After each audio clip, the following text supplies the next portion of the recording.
बड़े उद्योगपति हैं नारायण मूर्ति साहब, जिन्होंने कहा था कि 90 घंटे काम करना चाहिए। लोग सुसाइड कर रहे हैं, उनको नौकरी छोड़ने का डर होता है, पर किसी दिन ग्रुप ऑफ एम्प्लॉइज इकट्ठे हो गए और कलेक्टिवली उन्होंने मैनेजमेंट की कंप्लेंट कर दी, कंपनी बंद होने की भी पर कगार ऐसे पे कोई आ उदाहरण सकती है। हिंदुस्तान में मिलते हैं? ये जो वीक ऑफ है 3 दिन क्यों नहीं दे सकते? आपको 3 दिन देना चाहिए, 4 दिन आप काम करा लीजिए। चाय पानी वाला होता है, कई बार कई लोग मुफ्त खाना भी देते हैं अपने एम्प्लॉयज को, टोकन्स देते हैं।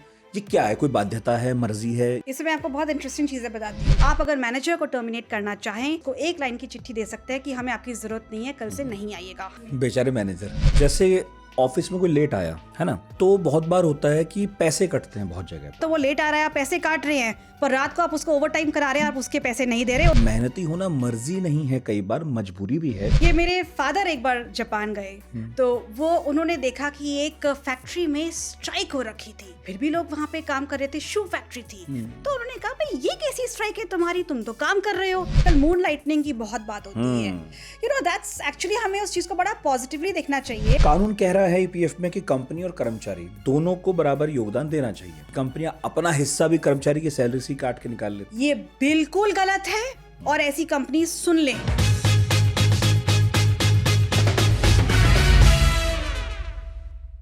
अक्सर ऐसा होता है कि हम कई शब्द ऐसे यूज करते हैं जिनका मतलब हमें बहुत ज्यादा पता नहीं होता है, बस हम यूज करते हैं क्योंकि वो चल रहे हैं, मीम्स में चल रहे हैं, सोशल मीडिया पर लिखे जा रहे हैं, उन पर वीडियोस बन रहा है, चुटकुले आ रहे हैं, तो हम भी बोलते चलते हैं। ऐसा एक शब्द पिछले 1 दशक में खूब चर्चित हुआ है, प्रचलित हुआ है, टॉक्सिक वर्क कल्चर या टॉक्सिक वर्क स्पेस।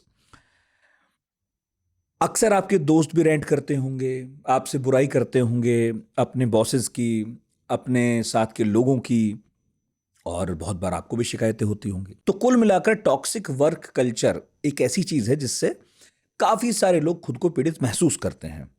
मगर जैसा मैंने पहले कहा, ये एक ऐसा शब्द है इसके बारे में जरूरी नहीं कि आप जानते ही हों कि ये होता क्या है। पढ़ाकू नितिन में हमने तय किया कि आज एक ऐसी वकील को बुलाया जाए जिनका ज्यादातर काम लेबर लॉ पर है और वो बहुत सारे लेख भी लिखती हैं इस बारे में, काफ़ी सारी बातें करती हैं। तो हमने सोचा कि टॉक्सिक वर्क कल्चर क्या है ये भी पूछेंगे, टॉक्सिक बॉसेस कौन होते हैं, लीगली एम्प्लॉयज़ के पास क्या उनके पास अधिकार हैं, या एम्प्लॉयर को क्या करना चाहिए। तो बहुत सारी ऐसी चीज़ें हैं जो हमने शायद कभी ध्यान नहीं दी होंगी और बस एक शब्द को लेकर हम घूम रहे हैं, मगर आज उसका रेशा रेशा खोलेंगे। तो स्वागत करते हैं रावी बीरबल का। बहुत सारी कमिटीज़ में भी रही हैं आप, और हमने सोचा कि आज इत्मीनान से आपसे बात की जाए, इत्मीनान से समझा जाए कि ये है क्या। बहुत बहुत स्वागत है रावी आपका पढ़ाकू नितिन के इस खास एपिसोड में। Thank you so much. और पहली बार हम टॉक्सिक वर्क कल्चर पर बात कर रहे हैं। एक्चुअली बहुत बार बात नहीं होती इस पर, हम भी देखते तो बहुत हैं ऐसे मीम्स, चुटकुले, शिकायतें भी पढ़ते हैं, मीडिया में बहुत बार रिपोर्ट भी होता है, लेकिन हमें लगा कि एक एपिसोड ऐसा करना चाहिए जिसमें इसकी थोड़ी कानूनी पहलुओं पर बात हो। हमें मालूम तो हो कि हमारे अधिकार क्या हैं, और कंपनियों को भी शायद मालूम होता है, नहीं होता है। आई थिंक छोटी कंपनियों को तो नहीं होता होगा कि उन्हें क्या करना चाहिए, क्या नहीं करना चाहिए। तो इस पॉडकास्ट में बहुत सारी बातें मैं पूछूंगा आपसे, मगर पहले तो मैं यही पूछना चाहूँगा कि एक टॉक्सिक वर्क कल्चर होता क्या है, एक टॉक्सिक वर्क प्लेस कहते किसे हैं? देखिए, सबसे पहले तो ये बात समझने की है कि इंडिया के जो लेबर लॉज है वो बहुत ही ज़्यादा डीप है, ऑलमोस्ट हर चीज़ को कवर करते हैं। तो अगर कुछ शब्दों में बताया जाए कि टॉक्सिक वर्क कल्चर क्या है, वो यही है उन लॉज का पालन ना करना। फॉर इंस्टेंस, आपके शॉप्स एंड एस्टैब्लिशमेंट्स को गवर्न करते हुए शॉप्स एंड एस्टैब्लिशमेंट्स एक्ट है रिस्पेक्टिव स्टेट में, जो कि आपके working hours, leave encashment, overtime, women working hours, हर चीज़ को बहुत पर्टिकुलरली डिफाइन करते हैं। अगर आप फैक्ट्री में जाएं तो अभी तक 21 नवंबर 25 तक आपके ऊपर फैक्ट्रीज एक्ट 1948 लगता था, जो कि अब occupational health and safety code 2020 में मर्ज हो गया है। देन अगर आप माइंस में जाए तो माइंस एक्ट है, प्लांटेशन में जाए तो प्लांटेशन एक्ट है, ये सारे भी ओएच कोड पे मर्ज हो गए हैं। फिर अगर कोई डिस्प्यूट की बात करें तो आपके पास इंडस्ट्रियल डिस्प्यूट्स एक्ट 1947 है।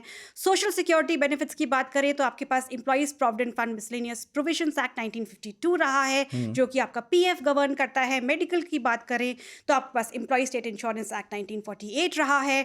ग्रेच्युटी की बात करें तो आपके पास पेमेंट ऑफ ग्रेच्युटी एक्ट 1972 रहा है। ये सारे भी आपके सोशल सिक्योरिटी कोड में आप 21 नवंबर 25 से मर्ज हो चुके हैं। फिर स्किल डेवलपमेंट की बात करें तो आपके पास अप्रेंटिसशिप एक्ट रहा है। सो इसी तरह से देखा जाए तो लॉ में चाहे आपकी सोशल सिक्योरिटी की बात हो, आपकी छुट्टियों की बात हो, आपके वर्किंग आवर्स की बात हो, आपके ओवरटाइम की बात हो, लीव की बात हो, लीव एनकैशमेंट की बात हो, हरासमेंट की बात हो तो पॉश एक्ट है, फिर मैटरनिटी की बात हो तो मैटरनिटी बेनिफिट एक्ट है। हर चीज़ के लिए एक्ट है। टॉक्सिक वर्क कल्चर उसी को कहेंगे जहां पर इन लॉज का पालन नहीं होता है, अवेयरनेस नहीं होती है, इम्प्लीमेंटेशन नहीं होती है। इनफैक्ट हमारे लॉज में कोई लॉज, हमारी कंट्री में कोई लॉज की कमी नहीं है, पर कमी है एग्जीक्यूशन की और अवेयरनेस की। और अनफॉर्चुनेट बात यह है कि अवेयरनेस होते हुए भी कई बारी एग्जीक्यूशन नहीं होता है। वो बात ठीक है, एग्जीक्यूशन पे तो आऊँगा मैं, लेकिन अब मान लीजिए किसी ने कंपनी खोली तो वो तो बहुत सारे कानून पढ़ता है भाई, रजिस्ट्रेशन भी कराता है, अपने यहाँ टीम्स भी रखता है, लीगल भी रखता है, बहुत सारी चीज़ें मोटा मोटी उसे सीए भी बताते हैं, सब बता देते हैं। लेकिन एक एम्प्लॉय जिसको इस बात से मतलब है कि वो बस एक नौकरी कर रहा है ना, वो नौकरी करेगा, सैलरी मिलेगी, उसको आप क्या सलाह देंगी? उसको अपने अधिकार कहाँ पता चलेंगे? वो कहाँ जाए कि उसे सिंपलिस्टिक फॉर्म में लिखा हो कि भाई आपको ये 10 चीज़ें ये पता होनी चाहिए? सिंपलिस्टिक तरीके से आप समझ लीजिए, अगर तो आप शॉप या इस्टेब्लिशमेंट में काम कर रहे हैं तो आपके पास, और जिस स्टेट में काम कर रहे हैं वहां का respective shop and establishment act लगेगा। बहुत पतला सा एक बेयर एक्ट आता है और 50 रुपए से 100 रुपए तक का, वो आप खरीद सकते हैं। बहुत ही स्पष्ट संक्षिप्त वर्ड्स में उसमें पूरा लॉ डिफाइंड है, उसको पढ़ लीजिए, वो आपके कानून है। दूसरा, अगर आप फैक्ट्रीज में काम कर रहे हैं तो आपके पास अभी तक 21 नवंबर तक फैक्ट्रीज एक्ट लगता था, जो कि अब OH कोड में है, आप उसके भी बेयर एक्ट ले सकते हैं। माइंस या प्लांटेशन में काम कर रहे हैं तो जैसे मैंने आपको पहले बताया, उनके भी बेयर एक्ट्स आते हैं, वो आपके ऊपर रिस्पेक्टिव एक्ट लगते हैं, जो कि अब OH कोड में मर्ज हो गया है। इसके अलावा जनरली जो बड़ी कंपनीज होती हैं, हर जगह कोड ऑफ कंडक्ट होते हैं, CDA रूल्स होते हैं, कंडक्ट एंड डिसिप्लिन रूल्स, और अब 300 से ऊपर जहां वर्कर्स होंगे वहां पे स्टैंडिंग ऑर्डर्स लगेगा, जो कि 21 नवंबर के पहले 100 या उससे ऊपर कंपनीज के ऊपर लगता था। तो अपने कंपनी के सर्टिफाइड स्टैंडिंग ऑर्डर्स या गवर्नमेंट के मॉडल स्टैंडिंग ऑर्डर्स को भी आप पढ़ सकते हैं।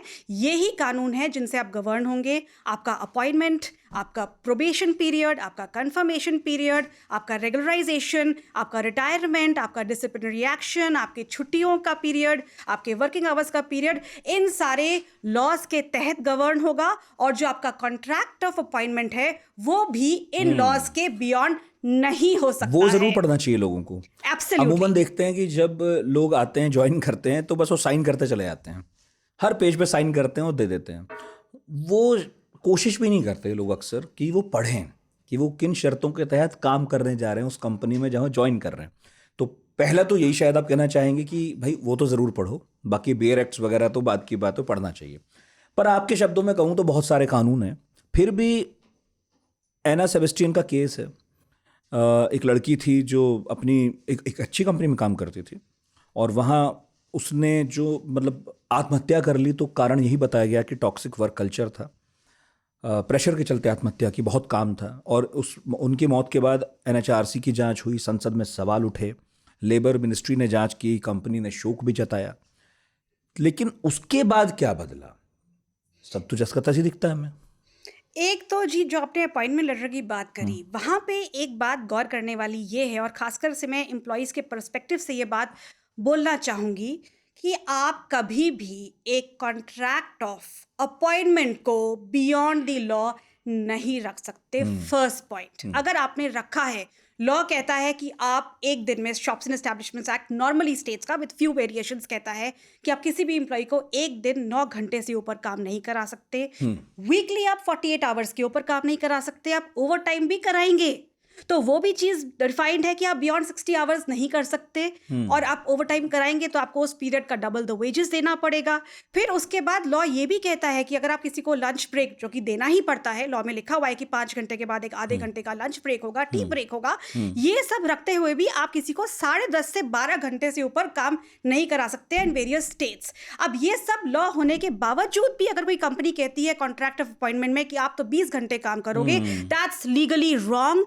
इसका एक शब्द भी है लॉ में, arbitrary, which is beyond something, anything which is beyond the law, और arbitrary that is not acceptable under the law। एक तो फर्स्ट पॉइंट ये।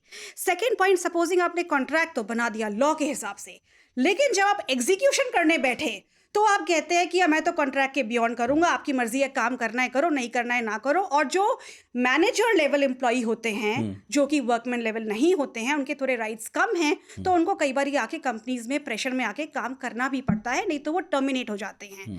पर ये बात एम्प्लॉयज के लिए गलत है, लेकिन एम्प्लॉयर्स को भी समझना होगा। किसी दिन ग्रुप ऑफ मैनेजर्स इकट्ठे हो गए और 10 साल के बाद क्लेम डाल दिया ओवर टाइम का या गलत काम कराया, तो इतना बड़ा हैवी डैमेज एंड पेनल्टी आ सकता है, प्रोसिक्यूशन भी हो सकता है टॉप मैनेजमेंट का, कि उसमें कंपनी सी बहुत बुरी तरह से फंस जाएंगी। अच्छा। इसीलिए मैं कहती हूँ लॉस तो हैं, लेकिन अवेयरनेस और एग्जीक्यूशन कम है। लोग सुसाइड कर रहे हैं, उनको नौकरी छोड़ने का डर होता है। पर किसी दिन ग्रुप ऑफ एम्प्लॉयज इकट्ठे हो गए और कलेक्टिवली उन्होंने मैनेजमेंट की कंप्लेंट कर दी, और ये नहीं करी कि 2 दिन से कर रहे हैं, ये कंप्लेंट कर दी कि जी 10 साल से वायलेशन चल रहा है, तो कंपनी के ऊपर इतने बड़े डैमेजेस आ सकते हैं कि कंपनी बंद होने की भी पर कगार ऐसे पे कोई आ उदाहरण सकती है। हिंदुस्तान में मिलते हैं आपको? बिल्कुल मिलते हैं। इनफैक्ट मैं कंपनीज का ऑफ कोर्स नाम तो नहीं ले सकती, बट कई बार हमारे पास and specially work from home culture में तो ये बहुत होता है कि भाई कई बार एम्प्लॉयज़ काफ़ी देर देर तक काम कर रहे होते हैं और फिर पूछा जाता है कई सालों बाद कि अरे एक लेबर कंप्लेंट आ गई, ये सही है कि गलत है।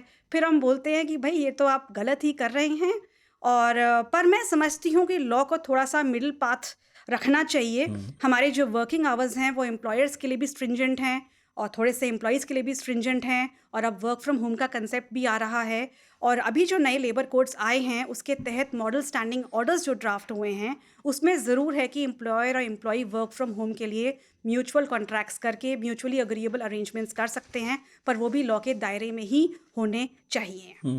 तो आपकी इतनी बातों से ये तो समझ में आया कि कोई कंपनी ऐसा नियम नहीं बना सकती जो एग्जिस्टिंग लॉ है उसके विपरीत चला जाए। दूसरा, आप ये भी कह रही हैं कि चलिए आपने कॉन्ट्रैक्ट तो ऐसा बना दिया कंपनी ने कि लग रहा है कि हाँ ये सब लॉ अबाइडिंग है, लेकिन एग्जीक्यूशन वैसे नहीं कर रही है, तो लोगों पर ही अधिकार है, एम्प्लॉयज़ पर ही अधिकार है कि वो कोर्ट में जाके केस कर सकते हैं आज, 2 साल बाद, 4 साल बाद, 10 साल बाद भी। Absolutely, of course. अभी जो लेबर कोड आए हैं उसमें कुछ तरह के डिस्प्यूट की लॉ की पूरी जानकारी देनी हमेशा ठीक रहती है। अभी जो लेबर कानून आए हैं उसमें इंडस्ट्रियल डिस्प्यूट्स को लेकर एक प्रोविजन आया है कि 2 साल के बाद आप नहीं कर सकते हैं, बट जो ये लीव रिलेटेड है या सोशल सिक्योरिटी बेनिफिट्स रिलेटेड है या आपके जो ये वर्किंग आवर्स रिलेटेड है, इनको आप बाद में भी कर सकते हैं, क्योंकि वायलेशन तो वायलेशन है। इनफैक्ट अगर आप हमारे कंट्री के लॉज को पढ़ेंगे तो उनमें कई जगह लिखा हुआ है फॉर एवरी वायलेशन का मतलब है हर दिन का वायलेशन। राइट। ये जो ओवर टाइम वाला आप बता रही हैं, बहुत सारी कंपनियां तो जो हिंदुस्तान में है, मतलब जो बड़ी बड़ी कंपनियां जहाँ आने का टाइम जाने का टाइम दर्ज हो रहा है इलेक्ट्रॉनिकली, वहाँ तो ठीक है, लेकिन बाकी जगह कैसे दर्ज होगा कि कौन कितने बजे आया कितने बजे गया, ये साबित करना तो एम्प्लॉयर के लिए हमेशा मुश्किल रहता होगा, एम्प्लॉय के लिए, sorry. Once again we need to go through the law, और इसलिए मैं कहती हूँ कि ठीक है कॉन्ट्रैक्ट ऑफ अपॉइंटमेंट को पढ़ो, पर एक जो बेसिक नॉलेज है वो स्कूल की हायर क्लासेस से और कॉलेज से हर एक इंसान को मिलना चाहिए, ताकि वो अपना बिजनेस भी अच्छे से चला सके और एज एम्प्लॉय भी संतुष्टि से काम कर सके। ये सब चीज़ें आपके बेयर एक्ट्स में, लॉज में लिखी हुई हैं, चाहे वो शॉप्स एंड एस्टैब्लिशमेंट्स एक्ट हो, चाहे वो आपका erstwhile factory act, mine act, plantation हो, या नए आपका जो कोड्स आए हैं उसमें है कि आपको रजिस्टर्स, रिकॉर्ड्स एंड आप थ्रू डिजिटल आपको मेंटेन करना होगा, जहाँ पे आप लोग एम्प्लॉय ने कितने घंटे काम किए, इनकमिंग टाइम क्या था, आउटगोइंग टाइम क्या था, क्या उनकी सैलरी बनती थी, कितना उनका लीव है, कितना उनका ओवर टाइम है। हर चीज़ एम्प्लॉयर को मैंडेटरली मेंटेन करनी होगी। नॉट जस्ट ये, अगर मैं आपको इसको और गहराई में बताऊं कि जो इंस्पेक्टर्स, अब तक इंस्पेक्टर्स और अब फैसिलिटेटर्स बन गए हैं, वो कंपनी में आकर टाइम टू टाइम चेक भी करते हैं जी। और अगर किसी यूनियन ने जाकर या कंपनी ग्रुप ऑफ वर्कर्स ने जाकर लेबर ऑफिस में कंप्लेंट करी, तो वहां पर बुलाकर भी कंपनी के रिकॉर्ड्स को बिल्कुल देखा जा सकता है। तो ऐसा नहीं है कि बस कंपनी ने रिकॉर्ड्स बना दिए या ओवरनाइट कंपनी बना लेगी, वो टाइम टू टाइम चेक भी होते हैं। इनफैक्ट मैंने कई बारी सजेशन दिया है कि भाई फुल कंप्लायंस के लिए, पर ये सजेशन मैं थोड़ा रिमोट एरियाज़ के लिए ज़्यादा देती हूँ, क्योंकि वहाँ मैं समझती हूँ प्रॉब्लम्स ज़्यादा है। एटलीस्ट रिमोट एरियाज़ के रिकॉर्ड्स को कंपनीज़ को अपनी वेबसाइट्स पे, जो कि पब्लिकली व्यू के लिए ना हो, बट एटलीस्ट लेबर डिपार्टमेंट्स के और गवर्नमेंट के डिपार्टमेंट्स के व्यू करने के लिए हो, उसको कॉन्फिडेंशियल रखें, गवर्नमेंट डिपार्टमेंट देख सकता हो, अपने वेबसाइट्स के ऊपर ज़रूर अपलोड करें, पर स्पेशली रूरल एरियाज़ के। अच्छा, वैसे WHO और ILO की एक रिपोर्ट है, वो कहती है कि हफ्ते में 55 घंटे से ज़्यादा काम करने पर स्ट्रोक और दिल की बीमारी का खतरा है। लेकिन अभी कुछ दिनों पहले आपने वो बयान सुना होगा बड़े उद्योगपति हैं नारायण मूर्ति साहब, जिन्होंने कहा था कि 90 घंटे काम करना चाहिए। उस पर बहुत बवाल हुआ, बहुत लोगों ने बहुत बातें कहीं, कुछ लोगों ने बाय द वे समर्थन भी किया। तो एक तो ये कि तब ये भी लिखा जा रहा था कि शायद धीरे धीरे माहौल बनाने की कोशिश हो रही है देश में और समाज में कि यार देखो 70 घंटे कुछ नहीं होता है, 90 घंटे तक काम करना ही चाहिए। एक तो ये भी लग रहा था, लेकिन दूसरी तरफ ये रिपोर्ट कहती है कि सेहत पर असर पड़ता है। अगर किसी की सेहत पर असर पड़ता है, ओवरवर्क से कोई वाकई मरता है, तो क्या क्या कानूनी पहलू हैं इसके? एक तो साबित कैसे होगा कि कोई ओवरवर्क से मर गया है?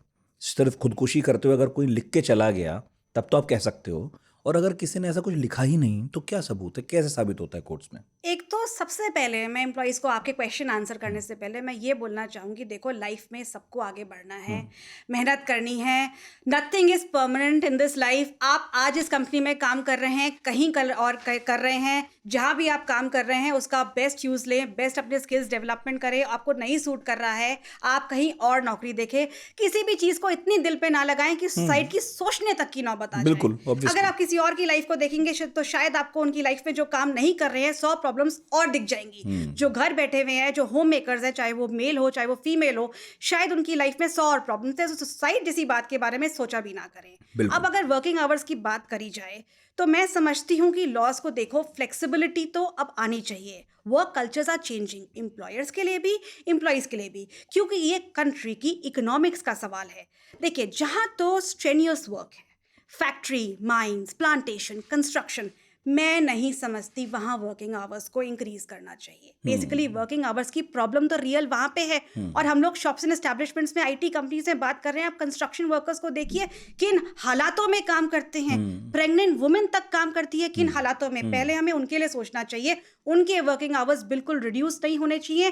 कंस्ट्रक्शन के लिए आपके सवाल का यूज लेते हुए मैं बिल्कुल बोलना चाहूंगी, उनको कंस्ट्रक्शन वर्कर्स को अच्छी से अच्छी सहूलियत मिलनी चाहिए। अब मैं शॉप्स एंड एस्टैब्लिशमेंट से, आईटी सेक्टर या किसी भी सेक्टर की बात करूं तो देखिए, मेरे ख्याल से एक फ्लेक्सिबल वर्क कल्चर का कंसेप्ट आना जरूरी है, जहां पे आप एम्प्लॉय को कह सके कि ठीक है तुम वर्क फ्रॉम होम में, और जो कि ओएच कोड के मॉडल स्टैंडिंग ऑर्डर्स में आया भी है, एक म्यूचुअली कॉन्ट्रैक्ट आप डिसाइड कर सकते हैं। पर वो म्यूचुअली कॉन्ट्रैक्ट ऐसा नहीं होना चाहिए कि क्योंकि एम्प्लॉय की बार्गेनिंग पावर कम है तो एम्प्लॉयर उसमें कुछ भी रख दे। इंडस्ट्री प्रैक्टिस को फॉलो करते हुए कुछ कंसेप्ट होने चाहिए कि एम्प्लॉय को बीच में ब्रेक भी अच्छे से मिल सके, थोड़ा सा वर्किंग आवर्स भी इंक्रीज हो सके, बट जहां पे एम्प्लॉय को इंसेंटिव मिलता है। ऐसा तो नहीं कि कंपनी बस अपना सेठ जी लाला जी की तरह तो पैसा कमाए जा रही है लेकिन एम्प्लॉय को कुछ मिल नहीं रहा है। तो जहां इंसेंटिवाइजिंग है, जहां आपको परफॉर्मेंस इंसेंटिव्स अच्छे से मिल रहे हैं, जहां आप खुद भी काम करना चाहते हैं, आपका स्किल भी डेवलपमेंट हो रहा है और आपको लगता है कि अच्छा मैं ज़्यादा काम करूं तो मुझे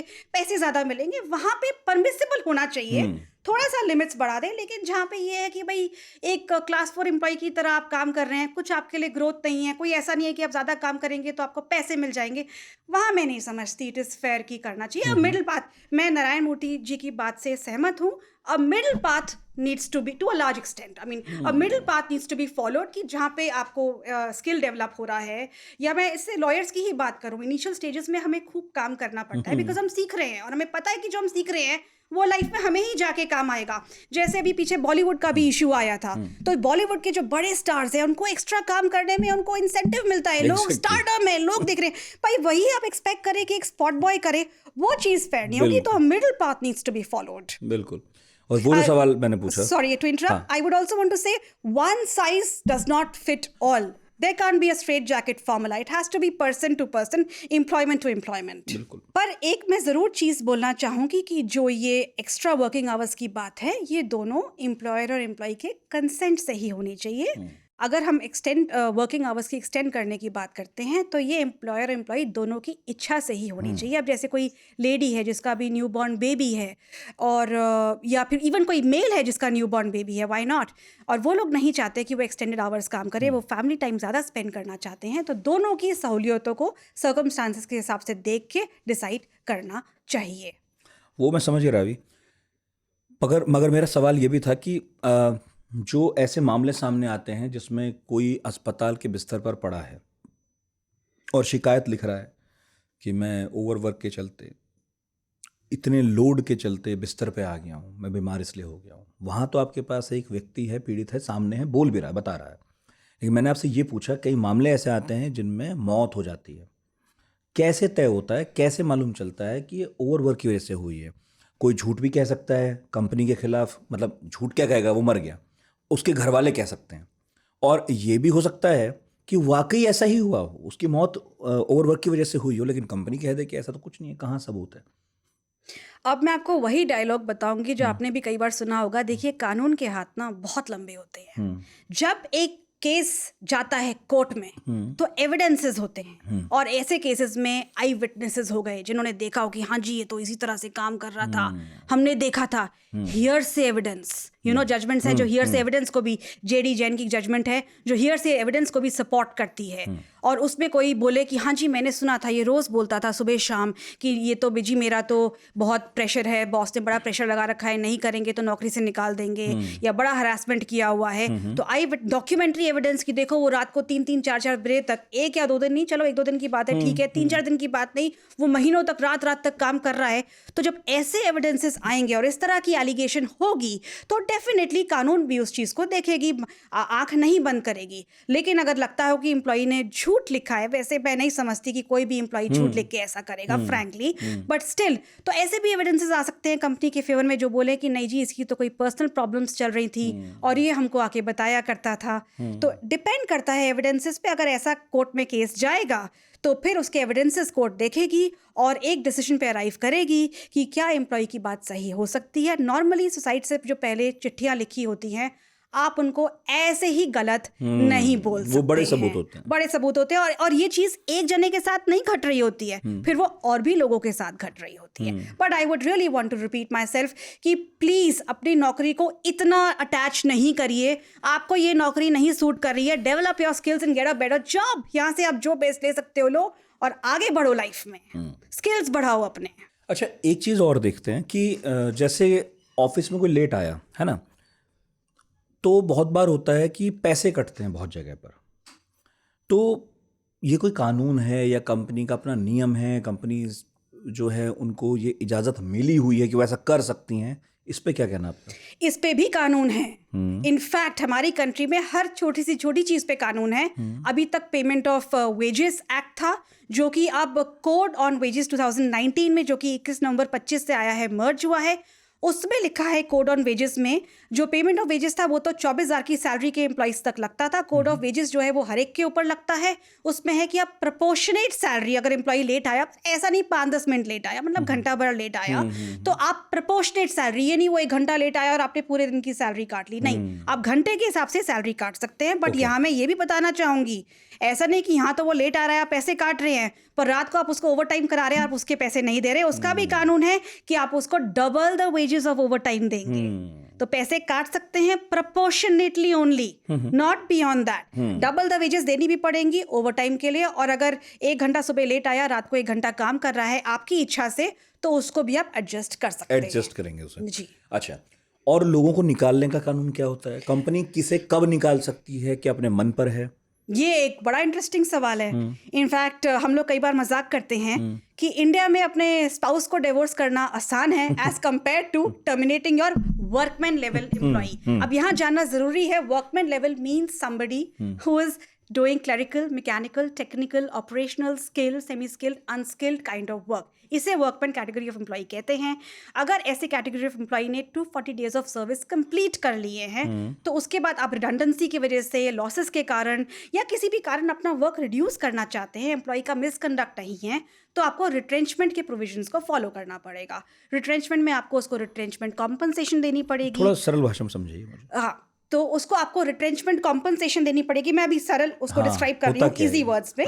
रिट्रेंचमेंट कॉम्पनसेशन का मतलब होता है जो उसकी लास्ट ऑन सैलरी थी उसका, कि वर्ड बताना जरूरी है ताकि लोग कानून समझे और फिर इजी तरीके से। रिट्रेंचमेंट कॉम्पनसेशन का मतलब होता है कि उसका 50%, लास्ट ऑन सैलरी का 50% into the years employee has work for. किसी की लास्ट ऑन सैलरी ₹1,00,000 है तो उसका, और वो वर्कमैन लेवल एम्प्लॉई है, तो ₹50,000 और उसने 10 साल काम किया तो वो एम्प्लॉय को दिया जाएगा।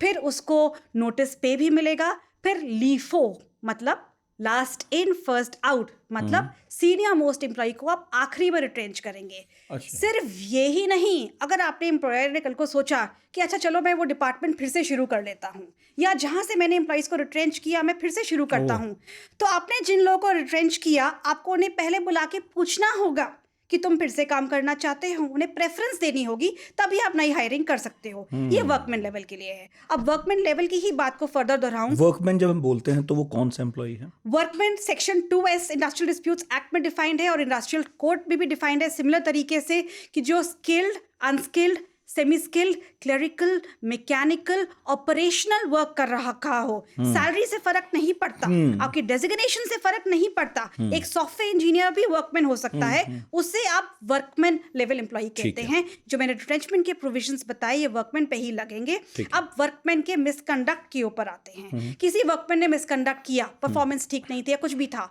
आप उसको ये नहीं बोल सकते कल से नहीं आना, आपको उसको चार्जशीट देनी पड़ेगी, उसका रिप्लाई आप लेंगे, प्रिंसिपल्स ऑफ नेचुरल जस्टिस को फॉलो करते हुए एक ड्यू इंक्वायरी करेंगे, उसमें क्रॉस एग्जामिनेशंस होंगे, एविडेंसेस होंगे, मैनेजमेंट के साइड के भी, वर्कमैन के साइड के भी। उसके बाद अगर आपको मैनेजमेंट को लगता है कि इसके चार्जेस प्रूव हो गए हैं तो एक शो कॉज नोटिस बनेगा जिसमें आप उसको पेनल्टी बताएंगे कि हम डिसमिस करना चाहते हैं, रिमूवल करना चाहते हैं, या फिर आपका इंक्रीमेंट स्टॉप करना चाहते हैं, या कुछ और करना चाहते हैं। उसको इंक्वायरी रिपोर्ट की आप कॉपी देंगे और आप उसको पूछेंगे कि भाई क्यों तुम्हारे साथ ऐसा नहीं होना चाहिए।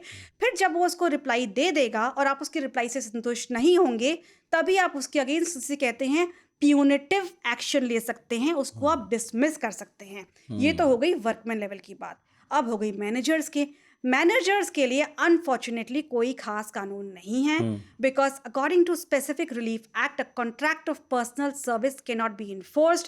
आप अगर मैनेजर को टर्मिनेट करना चाहें तो वर्ड कहते हैं टर्मिनेशन सिंप्लिसिटर, उसको एक लाइन की चिट्ठी दे सकते हैं कि हमें आपकी ज़रूरत नहीं है, कल से नहीं आइएगा। हाँ, लेकिन अगर मैनेजर ने कोई बहुत ग्रॉस मिसकंडक्ट किया है, जैसे कि फाइनेंशियल बंगलिंग या कुछ भी मॉरल टर्पिट्यूड से रिलेटेड, और आप चाहते हैं कि वो चीज़ को आप राइटिंग में दे, तो मैनेजर को लेके भी आपको इंक्वायरी करनी पड़ेगी, अदरवाइज वो भी डैमेजेस का केस आपके अगेंस्ट डाल सकते हैं। तो इसीलिए वर्कमैन को लेके थोड़े से रॉकेट साइंस कानून हैं, और तभी कहते हैं कि देखिए बहुत प्रो वर्कमैन लॉज हैं, वो अलग बात है कि लोगों को पता नहीं है, तभी कहते हैं कि इंडिया में एंटिटी खोलना बड़ा आसान है, पर लोगों को निकालना और बंद करना बहुत मुश्किल होता है कई बारी। क्यों, क्या अमेरिका में आसान है?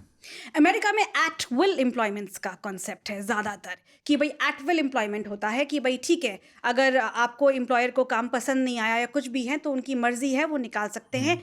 इंडिया में एक कंसेप्ट है, अच्छा हुआ आपने ये सवाल पूछ लिया, फिक्स टर्म कॉन्ट्रैक्चुअल एम्प्लॉयज़ का भी, जो कि वर्कर्स पे भी लगता है कि अगर किसी भी वर्कर का जो कॉन्ट्रैक्ट है, कॉन्ट्रैक्ट ऑफ अपॉइंटमेंट है, वो प्रोजेक्ट बेस्ड है, या वो एक सीजनल एम्प्लॉयमेंट में है, या फिर वो एक फिक्स टर्म के लिए है कि अपॉइंटमेंट लेटर कहता है कि 1 साल या 2 साल के लिए, तो आपको रिट्रेंचमेंट का कंप्लायंस नहीं करना है, आप एंड ऑफ द कॉन्ट्रैक्ट पे कर सकते हैं। अमेरिका में तो बेसिकली एट विल एम्प्लॉयमेंट्स ही मोस्टली रहती है। ओके। और जो हम हाल फिलहाल जापान से आने वाली खबरें पढ़ते हैं, देखते हैं, और जिसमें हमें हैरानी भी होती है, बहुत सारी बातें ऐसी हो सकती हैं जो बस हम तक आती हों लेकिन वो सच भी ना हो। जैसे कहा जाता है कि भाई जापान में लोग बहुत मेहनती हैं, हमने तो ये सोचा था कि बहुत मेहनती हैं, हमसे ज़्यादा मेहनती होंगे, लेकिन फिर पता चला कि एक्चुअली मेहनती होना मर्जी नहीं है, कई बार मजबूरी भी है, क्योंकि उस सोसाइटी में माना जाता है कि आप जितनी देर तक काम करेंगे उतना अच्छा है। अगर आप बहुत ज़्यादा काम कर रहे हैं, अगर मेट्रो में सोते पाए गए तो माना जाता है ये बहुत काम करते होंगे इसलिए सो रहे हैं। लोग वहाँ बहुत देर देर तक रिटायर नहीं होना चाहते, काफ़ी टाइम तक, लेकिन वहाँ वर्कलोड भी फिर हमें सुनने को मिला कि सरकार मजबूर कर रही है कंपनियों को कि आपकी लाइट्स 9 बजे ऑफ हो जानी चाहिए, 8 बजे ऑफ हो जानी चाहिए, उसके बाद किसी को काम नहीं करते देखेंगे हम, बर्दाश्त नहीं होगा। जापान की स्थिति मैं इसलिए पूछ रहा हूँ क्योंकि आप ज़्यादातर इन केसेस को देखती हैं, तो जब खबरें वहाँ से आती हैं और हम हैरान होते हैं, तो ज़रूर आपकी स्टडी का विषय भी कभी कभी जापान बनता होगा। आपने इतना अच्छा इंटरेस्टिंग सवाल पूछा है, और आपको जापान का ही किस्सा सुनाती हूँ, जो कि मैं अक्सर कई बार ही अपने लेक्चर्स में सुनाती हूँ, and I am quite surprise कि आपने जापान का ही एकदम क्वेश्चन पूछा। तो ये मेरे फादर एक बार जापान गए, तो उन्होंने देखा कि एक फैक्ट्री में स्ट्राइक हो रखी थी, पर स्ट्राइक डिक्लेयर्ड थी, पर फिर भी लोग वहां पे काम कर रहे थे। शू फैक्ट्री थी, तो उन्होंने कहा भाई ये कैसी स्ट्राइक है तुम्हारी, तुम तो काम कर रहे हो। तो वर्कर्स ने कहा कि भाई देखो अभी ना हम लेफ्ट पैर का जूता बना रहे हैं, हमारी जो स्ट्राइक है ना, हमें अपनी मांगे पूरी करानी है, हमारी स्ट्राइक हमारे काम से नहीं है। जब हमारी स्ट्राइक खत्म हो जाएगी ना, तो हम हमारे राइट पैर का जूता भी बनाएंगे। तो ये एक जापानीज की मेंटालिटी है। मैं ये नहीं कहती कि इंडिया में, मैं फिर से रिपीट करूंगी, फैक्ट्री वर्कर्स या कंस्ट्रक्शन वर्कर्स या क्लास 4 एम्प्लॉय या पीएन्स या क्लर्क्स, इनको आप लोग 15-15, 20-20 घंटे तक काम कराओ। लेकिन जहाँ स्किल डेवलपमेंट की बात है, वहाँ एम्प्लॉयर भी एम्प्लॉय के हक की बात सोचे कि नहीं, ऐसा नहीं कि उसको खूब घंटे काम कराया और उसका मनी नहीं है और वो उसको कोई इंसेंटिव भी नहीं मिल रहा है, और एम्प्लॉय भी सोचे कि अच्छा थोड़ा सा काम करने से मैं खुद ही जल्दी ग्रो हो जाऊंगा, रेस में आगे बढ़ूंगा। अभी कितनी एम्प्लॉयमेंट अपॉर्चुनिटीज की कई बार लोगों को दिक्कत होती है, ज़्यादा स्किल्स लेंगे तो उनको अच्छी कॉस्टली महंगी अच्छी नौकरी मिलेगी उनको। और एम्प्लॉयर को भी सोचना चाहिए कि अगर एम्प्लॉय से ज़्यादा काम करा रहे हैं तो उनको परफॉर्मेंस बोनस या इंसेंटिव ज़रूर देना चाहिए उनके इंकरेजमेंट के लिए। मिडिल पाथ फॉलो करना चाहिए। पर इसका मतलब ये भी नहीं है कि आप महीनों महीनों तक उनसे काम कराते रहो कि क्योंकि सिर्फ आपकी कंपनी की प्रॉफिटेबिलिटी इंक्रीज हो। एम्प्लॉय की ग्रोथ, उसका हेल्थ, उसका वेलबींग देखना इक्वली बहुत इंपॉर्टेंट है। अब मैं ये पूछ रहा हूँ कि भारत के लिए कौन सा देश या कौन सा मॉडल आदर्श हो सकता है, हमें किस तरफ देखना चाहिए? आपने जापान का नाम लिया, मैं ये नहीं कहूँगी कि हम एकदम ओवरवर्क करें। आपने जो रिटायरमेंट की बात करी, रिटायरमेंट तो देखो यहाँ पे भी लोग चाहते हैं कि भाई, और मैं तो खुद कहती हूँ, इनफैक्ट मैंने एक अखबार में आर्टिकल लिखा था, आपकी बात से मुझे याद आ गया।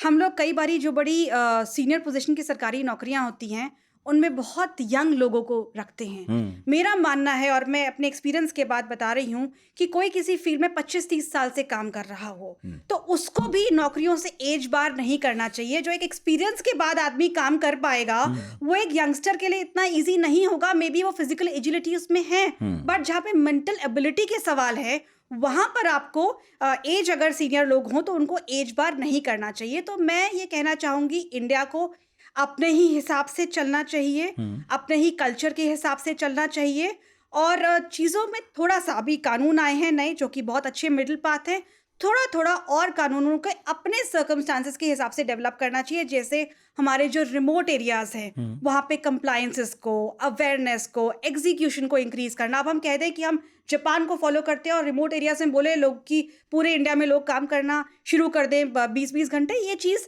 सही नहीं होगी। या फिर हम ये बोले कि हम लोग बिल्कुल यूएस की तरह हो जा रहे और एटफुल एम्प्लॉयमेंट्स ले आए, ये चीज़ भी सही नहीं होगी। तो इंडिया को अपने आप को ही देखते हुए अपने लॉज को इम्प्रूव करना चाहिए।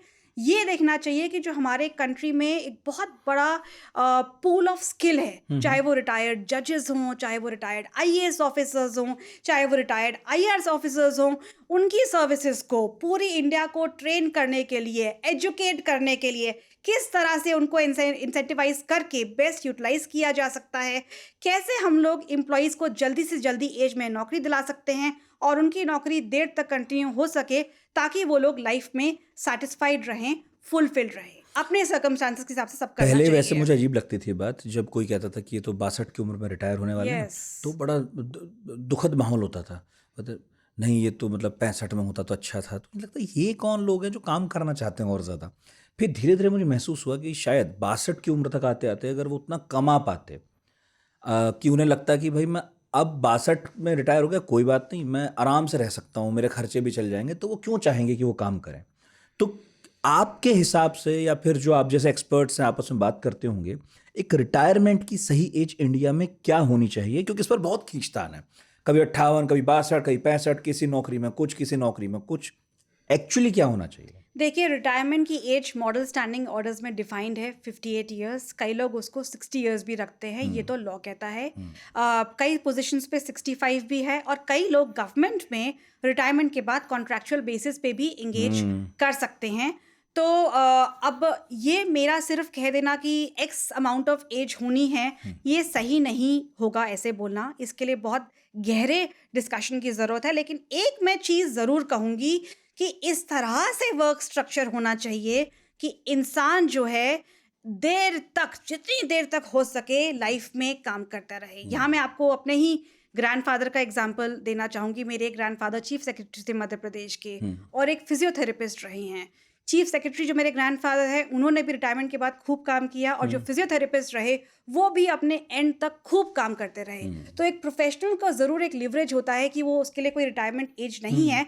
यही मैं सोचती हूँ कि गवर्नमेंट सर्वेंट्स के लिए, वर्कर्स के लिए, या किसी भी तरह की एम्प्लॉयमेंट के लिए सिस्टम्स होने चाहिए। जैसे आप रिटायर भी हो गए तो आपके लिए इतनी सारी नौकरियों का प्रोविजन होना चाहिए कि जैसे आप रिमोट एरियाज़ में जाके पढ़ाओ।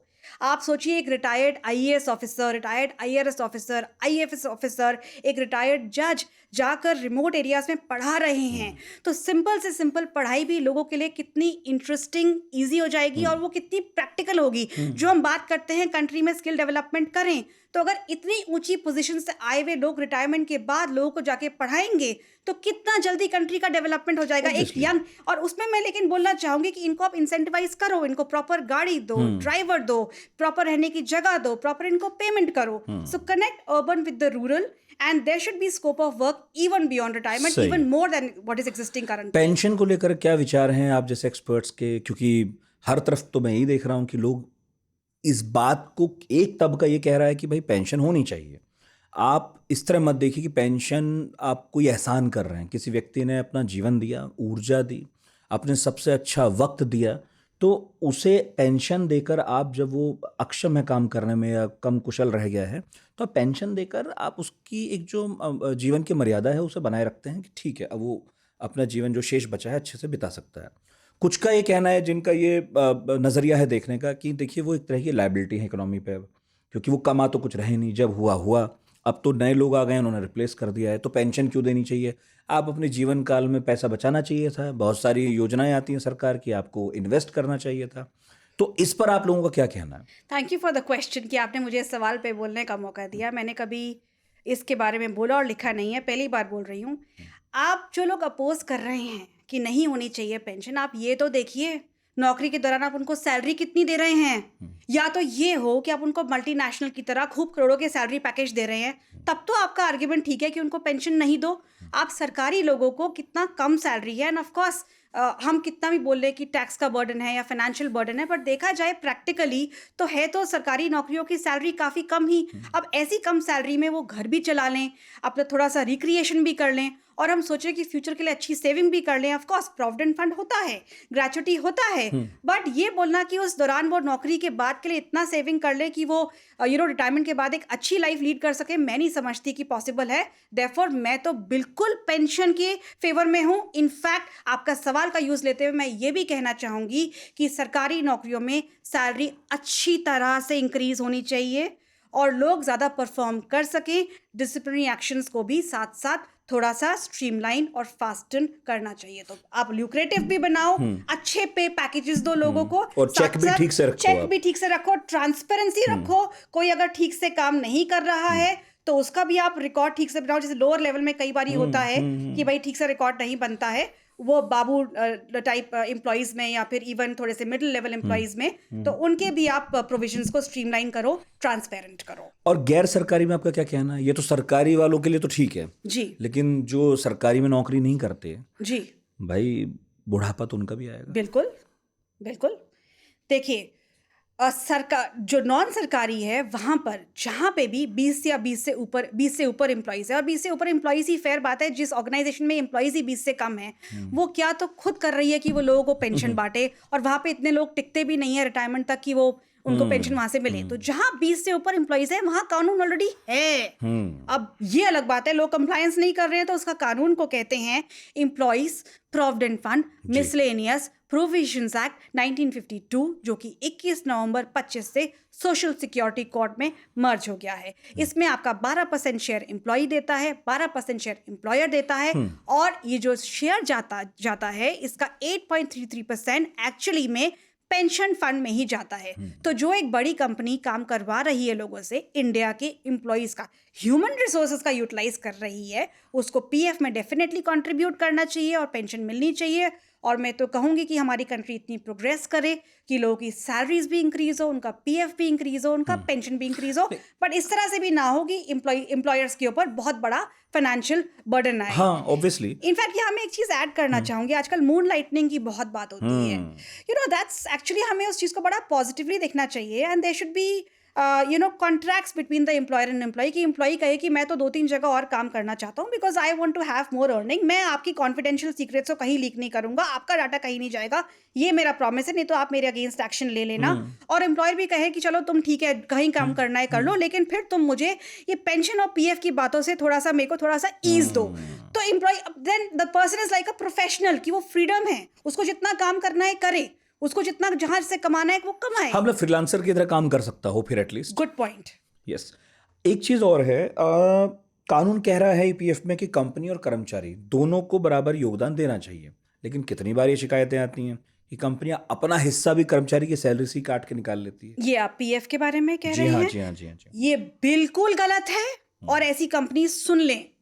ईपीएफ एक्ट 1952 जो कि अब सोशल सिक्योरिटी कोड में मर्ज हो गया है, बहुत स्पष्ट वर्ड्स में कहता है 12% of the salary which is your basic DA retaining etcetera that has to be given by the employer.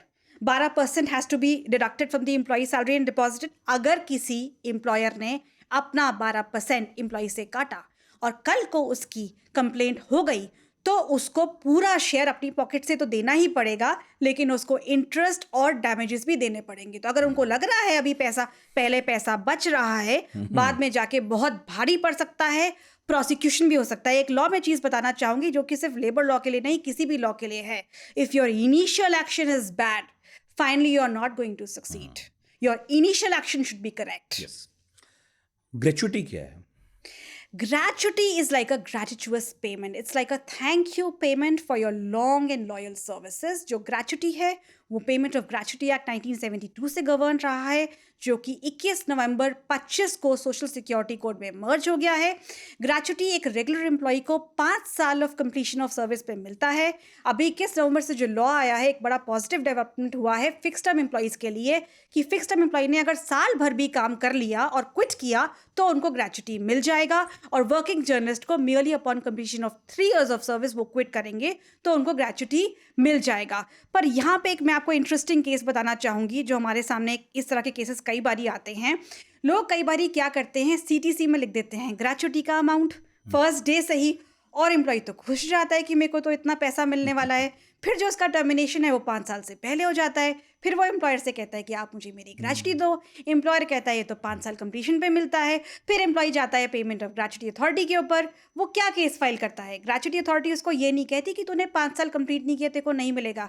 Gratuity authority payment of gratuity act के प्रोविजन को इंटरप्रेट करती है जो कहता है कि बियॉन्ड दी लॉ भी आप एम्प्लॉयर दे सकता है। और सीटीसी जो है वो एक कॉन्ट्रैक्ट के नेचर में है। अगर आपने सीटीसी में लिख दिया उसके तो फायदे देना आपको देना पड़ेगा, नहीं तो आप सीटीसी में लिखिए 5 साल कंप्लीशन पे ही मिलेगा। ऐसा नहीं कि आप एम्प्लॉय को प्रॉमिस कुछ कर रहे हैं लेकिन अल्टीमेटली नहीं, तो किसी कंपनी में मैंडेटरी है 5 साल बाद देनी ही पड़ेगी उसे।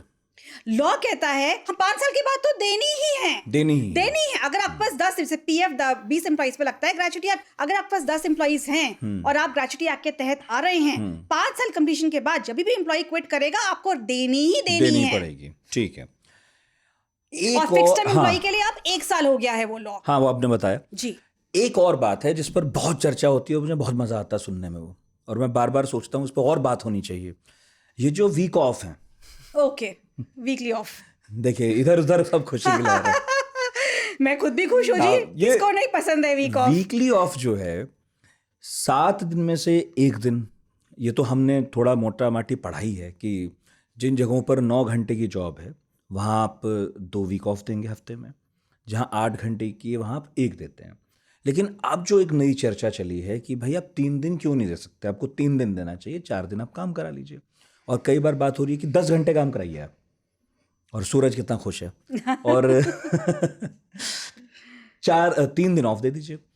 बेसिकली दुनिया में किस हिस्से में क्या सिस्टम है, क्या कहीं ऐसा भी है जहाँ 3 दिन वीकली ऑफ मिल रहा हो? हिंदुस्तान में ये चर्चाएं चलनी तो शुरू हुई हैं, लेकिन क्या सीरियसली भी कोई ले रहा है? जिन्हें देने हैं एक्चुअली सरकार को, जिन्हें तय करना है कानून में, क्या वहाँ कुछ सीरियसली हो रहा है कि बस ये हम लोग अपना सोशल मीडिया पे ही खुश हो जाते हैं बात करके? अगर आप जो नए कोड्स आए हैं उनको अगर आप ध्यान से पढ़ेंगे तो उनमें जो है 12 आवर्स तक काम करने की, और जो 12 आवर्स है आपके 4 दिन में ख़त्म हो जाते हैं, वहाँ पर इस चीज़ का जिक्र है। पर अभी तक जो ड्राफ्ट रूल्स हैं वो इम्प्लीमेंट नहीं हुए हैं। कोड में इस चीज़ की बात नहीं है। कोड ओनली सेज 48 आवर्स, लेकिन अगर आपने किसी से 12 घंटे, कोर्ट अगर रूल्स अलाउ करते हैं और रूल्स इंप्लीमेंट हो गए और वो कहता है कि आप किसी से एक दिन में मैक्सिमम 12 घंटे तक काम करा सकते हो, तो 12 × 4 हुआ 48 आवर्स, हो गए, तो 3 दिन आपके ऑफ। 3 दिन आपका 4 दिन हो गए और 3 दिन आपका ऑफ हो गया। और वैसे छुट्टियों का क्या कानून है, कितनी छुट्टियां होनी चाहिए? छुट्टियों का जो कानून है वो भी शॉप्स एंड एस्टैब्लिशमेंट्स में डिफाइंड है और फैक्ट्री एक्ट्स में भी डिफाइंड जब है, आप माइंस में भी एस्टेब्लिशमेंट है। बोलती हैं बीच बीच में, तो उसका क्या मतलब है? ऑर्गेनाइजेशन, जैसे हम बैठे हैं एक में, जैसे मैं आपको फैक्ट्री से समझाना चाहूंगी, जैसे कहीं पे मैन्युफैक्चरिंग प्रोसेस हो रहा है तो वो फैक्ट्री में आएगा। अब यहाँ पे भी बड़ा बड़ा डीप है लॉ। मैन्युफैक्चरिंग प्रोसेस का मतलब नहीं है कि जहाँ पे बड़ी बड़ी मशीन्स आ गई सिर्फ वो मैन्युफैक्चरिंग प्रोसेस है।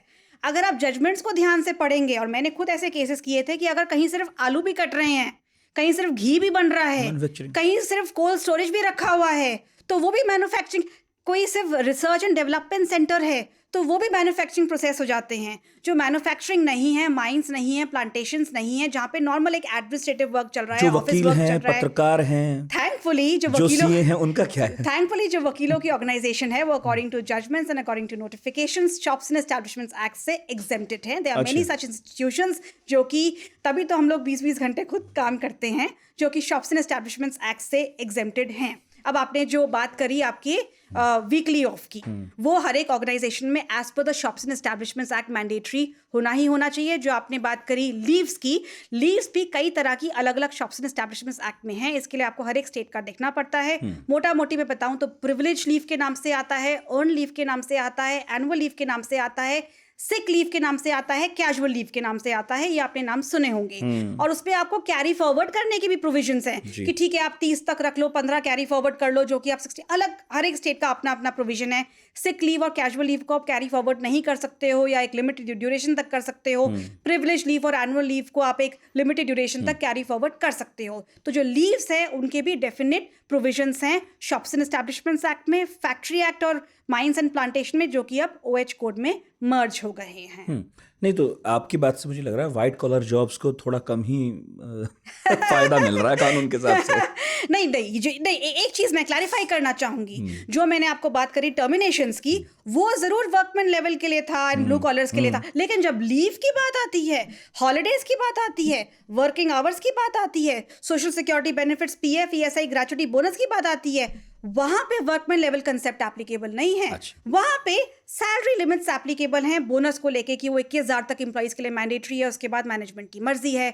जो PF है वो फ्रेश एंट्रेंस के लिए 15,000 तक है, जो ESI है वो 21,000 तक के लिए है। बट जब लीव हॉलीडेज की बात करें, वो तो आपकी लाखों का पैकेज हो तो भी आपको तो भी बराबर है, तो भी मिलेगा। ESI वाली बात की आपने, पर यही तो एम्प्लॉयर्स का आर्ग्यूमेंट है कि यहाँ हम लाखों करोड़ों का पैकेज दे रहे हैं और फिर छुट्टी भी उतनी ले रहा है जितना 20,000 रुपए वाला ले रहा है, 20 लाख वाला भी उतनी ले रहा है। इसीलिए मैं कहती हूँ कि देखिए मिडिल पास जरूरी है। फैक्ट्री कंस्ट्रक्शन वर्कर्स को एक बड़ा काम देना आप ये चाहिए। कह रहे हो कि फिजिकल वर्क जिनका ज्यादा है, हाँ। उनके लिए आराम करना इन लोगों के मुकाबले ज्यादा जरूरी है जो दिमाग का काम करते हों। हाँ, दिमाग के भी रीजनेबल रहे, ये नहीं हाँ, किसी मतलब को रेस्पेक्ट है उनके लिए, हम उनमें से एक हैं। लेकिन ऑब्वियसली जो सोकर ही नहीं आया, उससे आप अगले दिन ये सोचो कि अब ये फिर से उतनी ही ऊर्जा से शरीर वैसे ही लगा के काम कर लेगा, वो नहीं हो सकता। और शॉप एंड एस्टैब्लिशमेंट में भी जो तो लाखों करोड़ों के पैकेज है, चलो वो तो अलग है। इनफैक्ट शॉप एंड एस्टैब्लिशमेंट अगर आप ध्यान से पढ़ेंगे तो उसमें लिखा हुआ है जो एकदम टॉप लेवल एम्प्लॉइज है, पर वो बहुत कम होते हैं परसेंटेज में, वो लोग एक्सक्लूडेड होते हैं। बट अगर जिनको आप फ्यू लैक्स का ही पैकेज दे रहे हो, उनको आप कहोगे आप कुछ लाखों दे रहे हो, तो आप उनको रातों रात काम कराओ, that is not also not correct. I am not in favour of it. बिल्कुल ठीक बात है। ESI का नाम लिया था आपने। एक चीज मैं ऐड करना चाहूंगी, अगर आप अगेन एक्ट्स को ध्यान से पढ़ोगे तो जो मून लाइटनिंग की भी बात होती है, एम्प्लॉय के लिए तो रिस्ट्रिक्शंस हैं ही लीव्स को लेके, टाइम को लेके।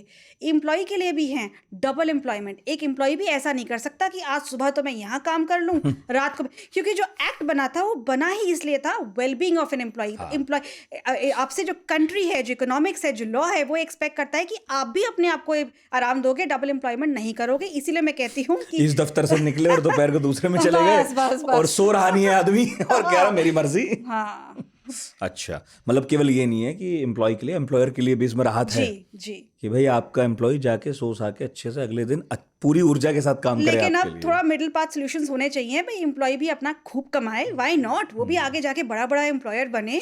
तो आपकी बातों से मुझे लग रहा है कि अभी भी कानून में बहुत दिक्कतें हैं।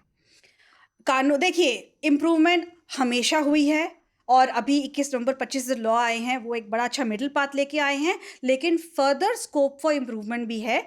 पर देखिए इंडिया में बहुत तरह तरह के एरियाज हैं, मेट्रोपॉलिटन एक अलग ही तरह से चल रहे हैं, ठीक बात है। रूरल एक अलग ही तरीके से चल रहे हैं, तो एरियाज को ध्यान में रखते हुए लॉस को लाना चाहिए। जैसे पीछे वुमेन लेट नाइट वर्किंग की खूब चर्चा हुई थी, तो ये हुआ था कि भाई रूरल एरियाज में तो डिफिकल्ट है, पर मेट्रोपॉलिटन में कंपनीज को एग्जेम्पशन दे दिया गया था।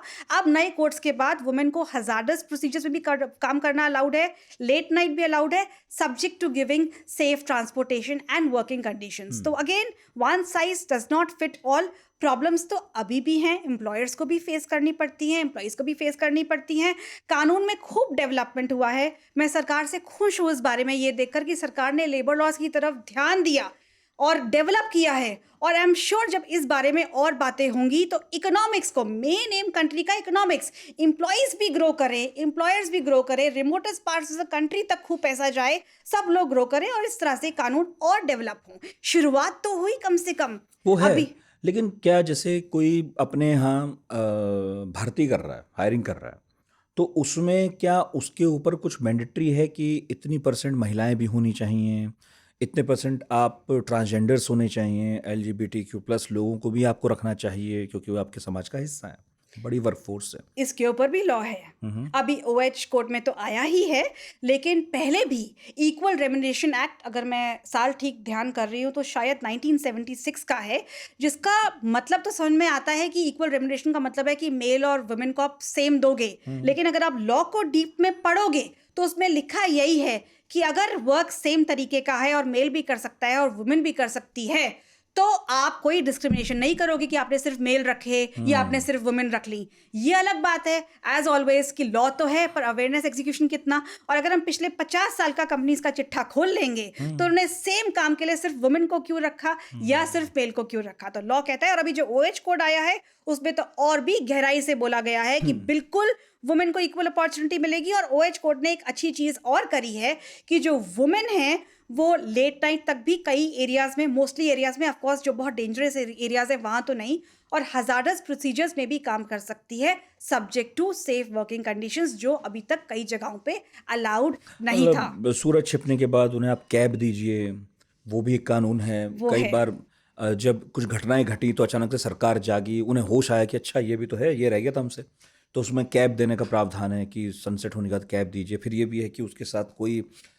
ऐसा गार्ड होना चाहिए जिसके पास हथियार हो। आपको तो बहुत नॉलेज है। हाँ, नहीं इसलिए है क्योंकि हम खबरों की दुनिया में रहते हैं। और ये भी था उसमें कि अगर कोई साथ में और भी बैठा है तो पहले महिला कर्मचारी को ही उसके घर छोड़ा जाए, बाद में yes, पुरुष कर्मचारी को छोड़ा जाए। बिल्कुल ठीक कह तो रहे हैं। चीजें तो बहुत सारी हैं, यस, लेकिन इन पर ध्यान कौन देता है? क्या इस बात की जरूरत नहीं है कि आप तो कह तो रही हैं, मैं सहमत भी हूँ कि कानून को आप अपडेट कीजिए, नई चुनौतियां आती हैं, नए कानून बनने चाहिए, यस, लेकिन भाई साहब जो बने हुए हैं वो लागू हो पा रहे हैं कि नहीं हो पा रहे? इतने बड़े मुल्क में, इतनी बड़ी आबादी में, इस पर भी क्या जरूरत नहीं है देखने की?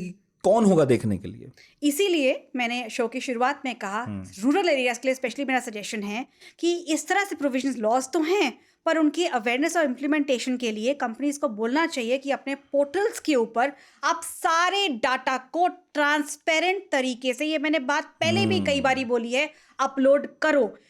पब्लिकल व्यू के लिए नहीं, पब्लिक व्यू के लिए नहीं, गवर्नमेंट डिपार्टमेंट्स के लिए, लेबर डिपार्टमेंट्स के लिए, ताकि पता तो हो सरकार को कि चल क्या रहा है। लेबर इंस्पेक्टर भी जो इंस्पेक्शन कर रहा है वो ठीक तरह से तो कर रहा है ना, कोई इंस्पेक्टर राज तो नहीं और चल रहा एम्प्लॉइज को भी जो कि पता नई हो कोर्ट्स कि ने अब उनके खत्म कर अधिकार दिया क्या है। हैं, कम से कम Correct. इंटरनली उनके सामने अब कहीं तो कुछ होना चाहिए, उनके मेल पर हो, कहीं हो कि भाई वो पढ़ सकें। इंट्रा बोर्ड कंपनीज के Exactly. पास इंट्रा बोर्ड्स होते हैं, आप जानते होंगे, जहां पे ये सारी इंफॉर्मेशन होनी चाहिए। अदरवाइज जो कंपनी के code of conduct, rules and regulations होते हैं, वहां पे भी ये सारी चीजें लिखी होती है। और कई चीजों का लॉ में बोला गया है कि आप नोटिस बोर्ड के ऊपर भी लिखेंगे। और एक मैं बता दूं, सपोजिंग एम्प्लॉय को आज नहीं पता, कल तो पता चल ही जाएगा, अब तो सोशल मीडिया का जमाना है। और जब अगर ये चीज अनफॉर्चुनेटली एम्प्लॉय को 10 साल के बाद पता चली, और वो 10 एम्प्लॉयज को नहीं 100 एम्प्लॉयज को पता चल गई, और 100 एम्प्लॉयज 10 साल का दायरा फिर वो लेके साथ में एम्प्लॉयर गए। के लिए गए, इट्स अ टिकिंग वो टाइम है। Bomb for the employer. अब जैसे हम हिंदुस्तान में बैठे हैं, हिंदुस्तान की कंडीशंस को जानते हैं, तो कई बार कुछ चीज़ें जब हमें बाहर की पता चलती हैं, यूरोपियन कंट्रीज़ में जैसे काम होता है, तो हम ना बहुत हैरानी में आ जाते हैं कि तो भाई साहब ऐसा भी कोई देश है जहाँ ये सब होता है।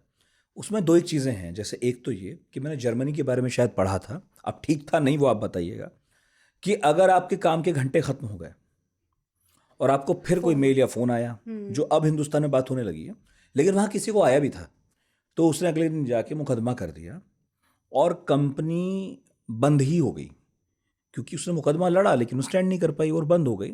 और बाद में कानून ये भी आया कि कंपनी के बोर्ड में आपको एम्प्लॉयज़ में से भी कुछ लोग रखने होंगे, ताकि कोई भी फैसला आप बस ऊपर ऊपर के लोग ना ले लें।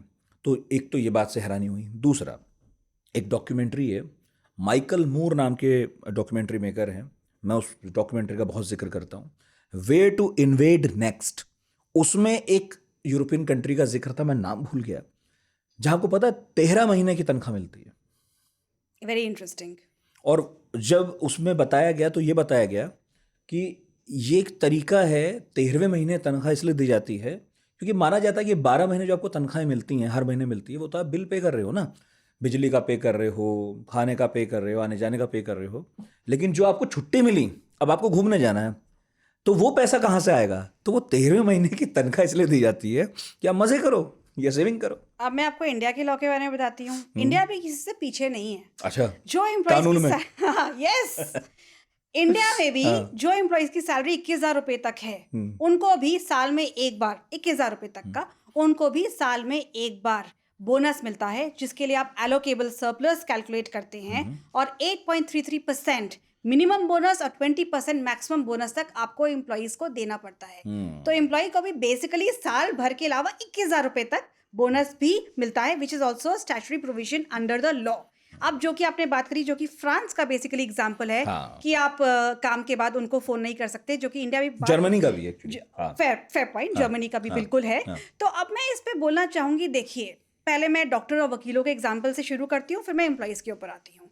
कोई बहुत ही इमरजेंसी है, कोई डॉक्टर को रात को फोन करेगा, तो हम एक्सपेक्ट करेंगे ना डॉक्टर आंसर करे, क्योंकि वो एक इमरजेंसी है। कोई वकील को फोन करे, अरे मेरा केस 6 महीने बाद लगा हुआ है, इट डजंट मेक सेंस कि आप रात को 2 बजे फोन कर रहे हो। लेकिन कोई कहे मैं जेल में हूँ, मुझे बेल चाहिए, इट्स योर ड्यूटी, आप खड़े होके काम करोगे उसके लिए।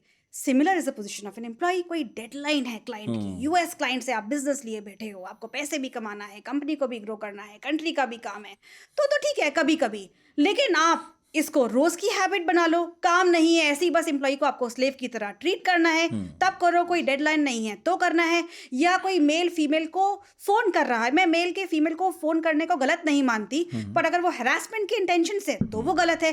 लेकिन अगर वो प्योरली एक सच में एक सीरियस डेडलाइन है, उसके लिए फोन कर रहे हैं। देखिए कंट्री की पॉपुलेशन इतनी ज्यादा है, स्किल लोग कम हैं, स्किल लोगों को थोड़ा सा ज्यादा काम करना पड़ता है ताकि पूरी कंट्री ठीक से चल सके। तो अगर थोड़ा बहुत काम फोन कर भी दिया, कोई ऐसी बड़ी बात नहीं है, पर डेडलाइन होनी चाहिए, रीजनेबल रीजन होना चाहिए, तो कोई कानून नहीं है ना। लेकिन इंडिया में देखिए, इंडिया में अगर आप कानून का तो आप गहराई में जाएंगे तो शॉप्स एंड एस्टैब्लिशमेंट्स एक्ट में बिल्कुल क्लियर लिखा है कि आप किसी को 9 घंटे से ऊपर काम नहीं करा सकते। 40 जो हमने बात करी पहले, एंड इवन OH कोड वगैरह में भी है। अब सपोजिंग आप किसी को आपने फोन कॉल किया 2 मिनट का कि जी ये बात है, बात खत्म, that is not really a work.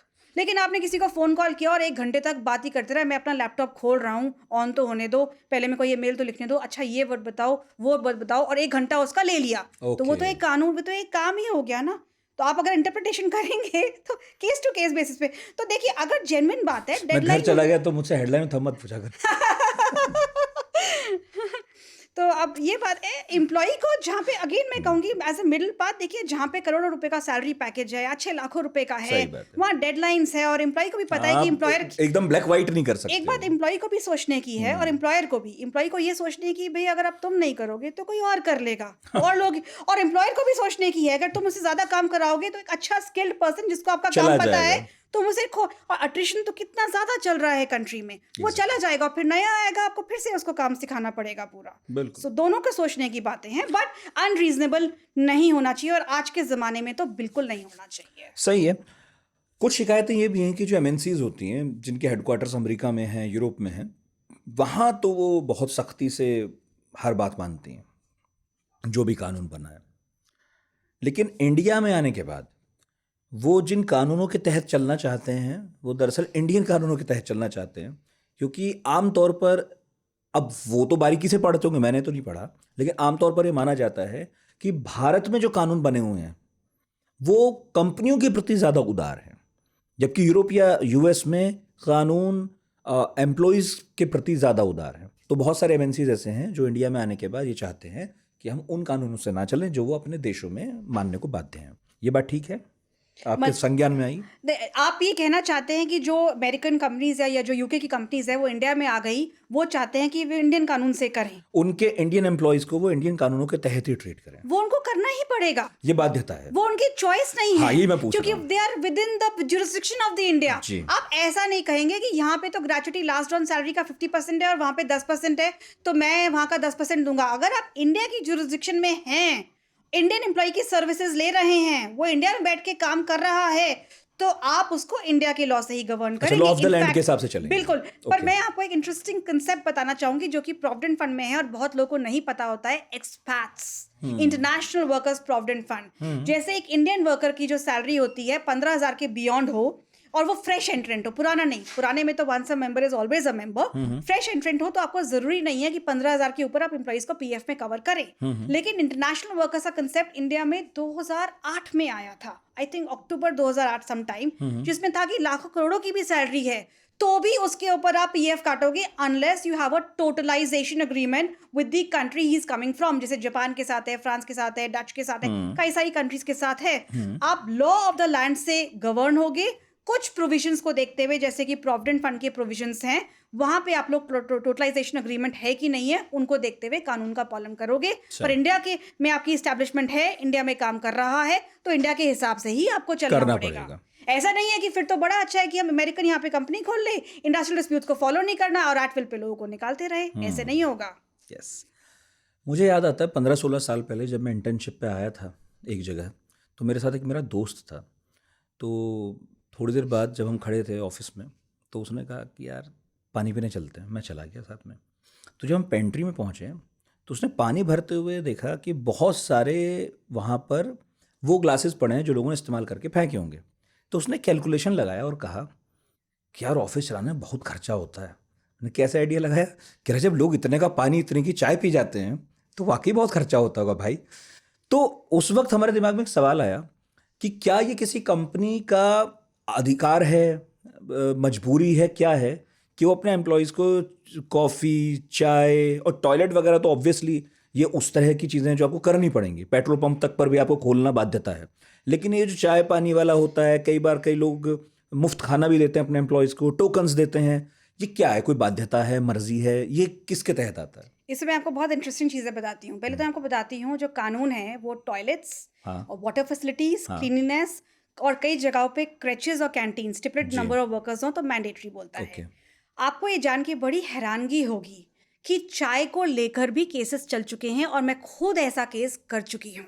और यहाँ पे भी वर्कमैन का कंसेप्ट आता है कि वर्कर्स तो बहुत कुछ मांग सकते हैं। वर्कमैन लेवल एम्प्लॉइज, एक केस में ऐसा ही हुआ था कि इन्होंने कहा था कि भाई हमें चाय दो, उस केस में हमने सेटलमेंट कर लिया था। इनफैक्ट एक साउथ इंडिया में मेरे पास केस आया था बड़ा इंटरेस्टिंग, जहाँ पे एम्प्लॉइज ने कहा हम तो जी, वर्कमैन लेवल ने कहा कि हम सैंडविच नहीं खाएंगे, हम तो जी इडली डोसा खाएंगे। फिर मैंने एक बार एक शू कंपनी को डिफेंड किया था जहाँ पे एम्प्लॉइज ने बहुत सारे अपने इश्यूज को रेज किया। तो शू कंपनी ने कहा कि हम तो बेसिक भी देते हैं, एचआरए भी देते हैं, सीसीए भी देते हैं, यूनिफॉर्म भी देते हैं, जूते भी देते हैं, यहाँ तक कि खाने को गुड़ भी देते हैं ताकि उनके अंदर के टॉक्सिन्स बाहर निकल सके, क्योंकि वो मैन्युफैक्चरिंग प्रोसेस में है, नहीं तो कल को वो लोग गुड़ ही मांग लेंगे।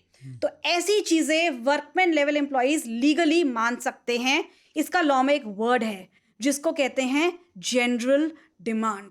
और कंपनीज के ऊपर जब ये डिमांड आती है, ऐसा कोई डिमांड नोटिस यूनियन या वर्कर्स सेव करते हैं, तो उन्हें लाइटली नहीं लेना चाहिए कि 10 रुपए की चाय 50 वर्कर्स को देनी पड़ भी गई तो क्या फर्क पड़ता है, क्योंकि कोई भी इस तरह का केस चलता है कोर्ट में 10 साल तक या 5 साल तक। तो ऐसा ना हो कि 10 साल के बाद इंडस्ट्रियल ट्रिब्यूनल को लगे और वो कहे अब तो जी 10 साल की चाय आप इनको दो, या फिर यूनियन लीडर्स कहें कि आपने पिछले 5 साल से चाय तो हमें पिलाई नहीं, ये तो हमारा, हम इतना काम करते हैं, मेहनत करते हैं, तो चाय तो हमारा हक बनता है। और ऐसी चीज़ों को डिसाइड करने में इंडस्ट्रियल ट्रिब्यूनल 2 चीज़ें देखती है।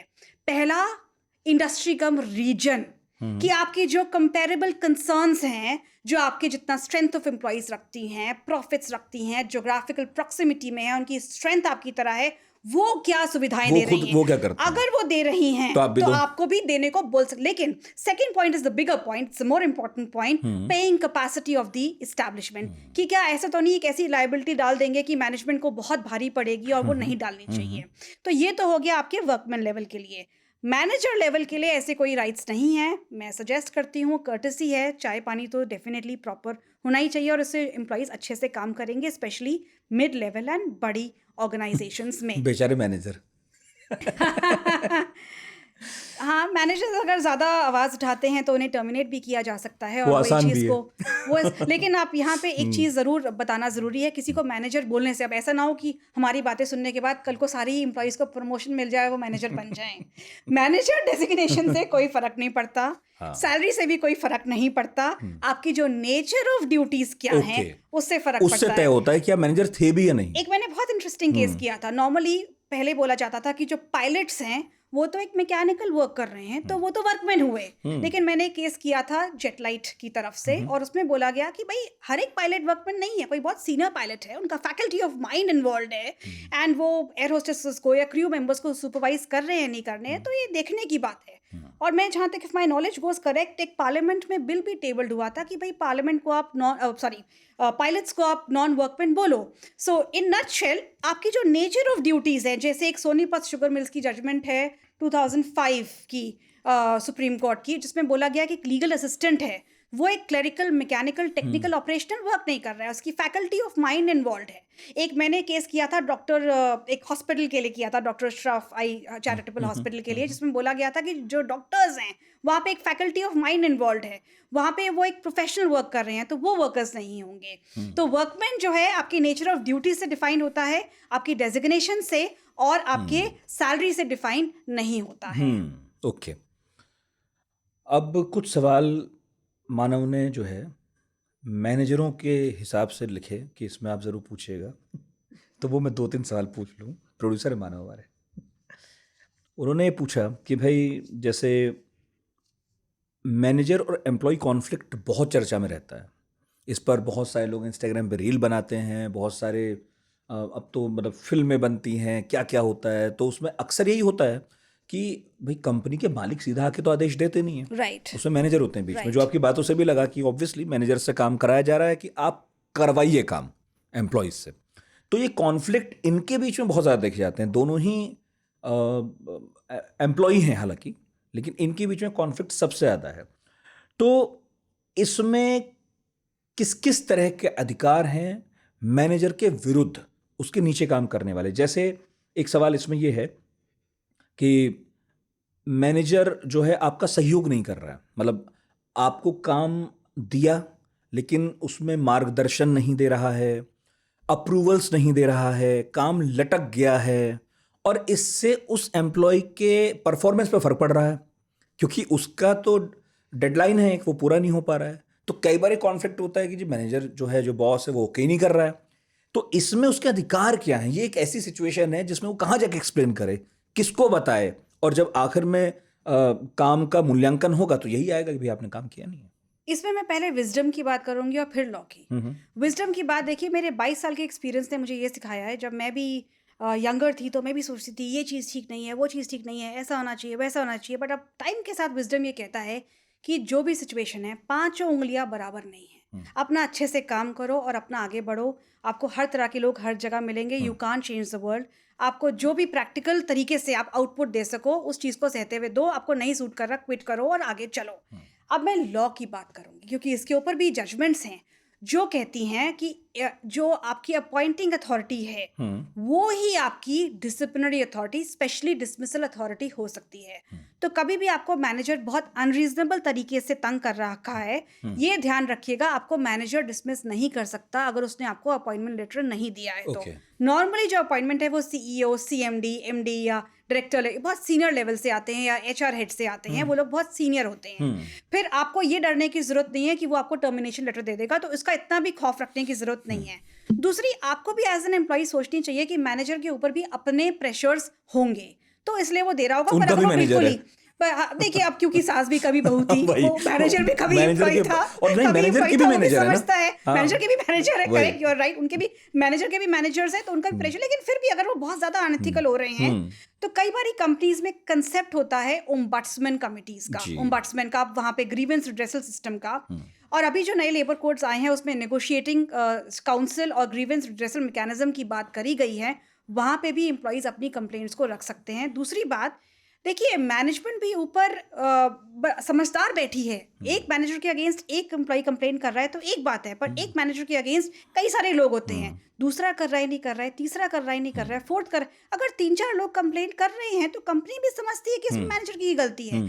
जहां तक लॉ की बात करें तो देखिए, only your appointing authority can take a disciplinary action against you, पर जहां तक हम प्रैक्टिकलिटी की बात करें तो ठीक है, जितना रीजनेबल हो सकता है काम करो। पर यहाँ पे मैं एक चीज ऐड करना चाहूंगी, अगर सेक्सुअल हरासमेंट का एंगल आ जाए, जी, पॉश। वो बिल्कुल नहीं टॉलरेट करना चाहिए किसी भी हालत में। उसके ऊपर आपके पास पूरे राइट्स हैं कि आप सेक्सुअल हरासमेंट कमिटी आईसीसी को जाके कंप्लेन कर सकते हैं। दूसरा, अगर सपोजिंग सेक्सुअल एंगल नहीं है, वो किसी और एंगल से ह्यूमिलिएट कर रहा है, तो वहां पे भी हम निहत्ते नहीं हैं। लॉ में है कि आप स्टैंडिंग ऑर्डर्स के तहत, सीडीए रूल्स के तहत या नॉर्मल डिसिप्लिनरी कमिटी को आप मैनेजर के अगेंस्ट कंप्लेंट लिख सकते हैं, और ऐसा नहीं है कि कंपनी आप ही के अगेंस्ट एक्शन लेगी कि आपने क्यों लिखा। कंपनी जो है प्रॉपर इंक्वायरी करेगी और उसके बाद ही एक्शन लेगी। ये सब बाध्य होती हैं कंपनियां अपने यहाँ इस तरह की कमेटी बनाने के लिए?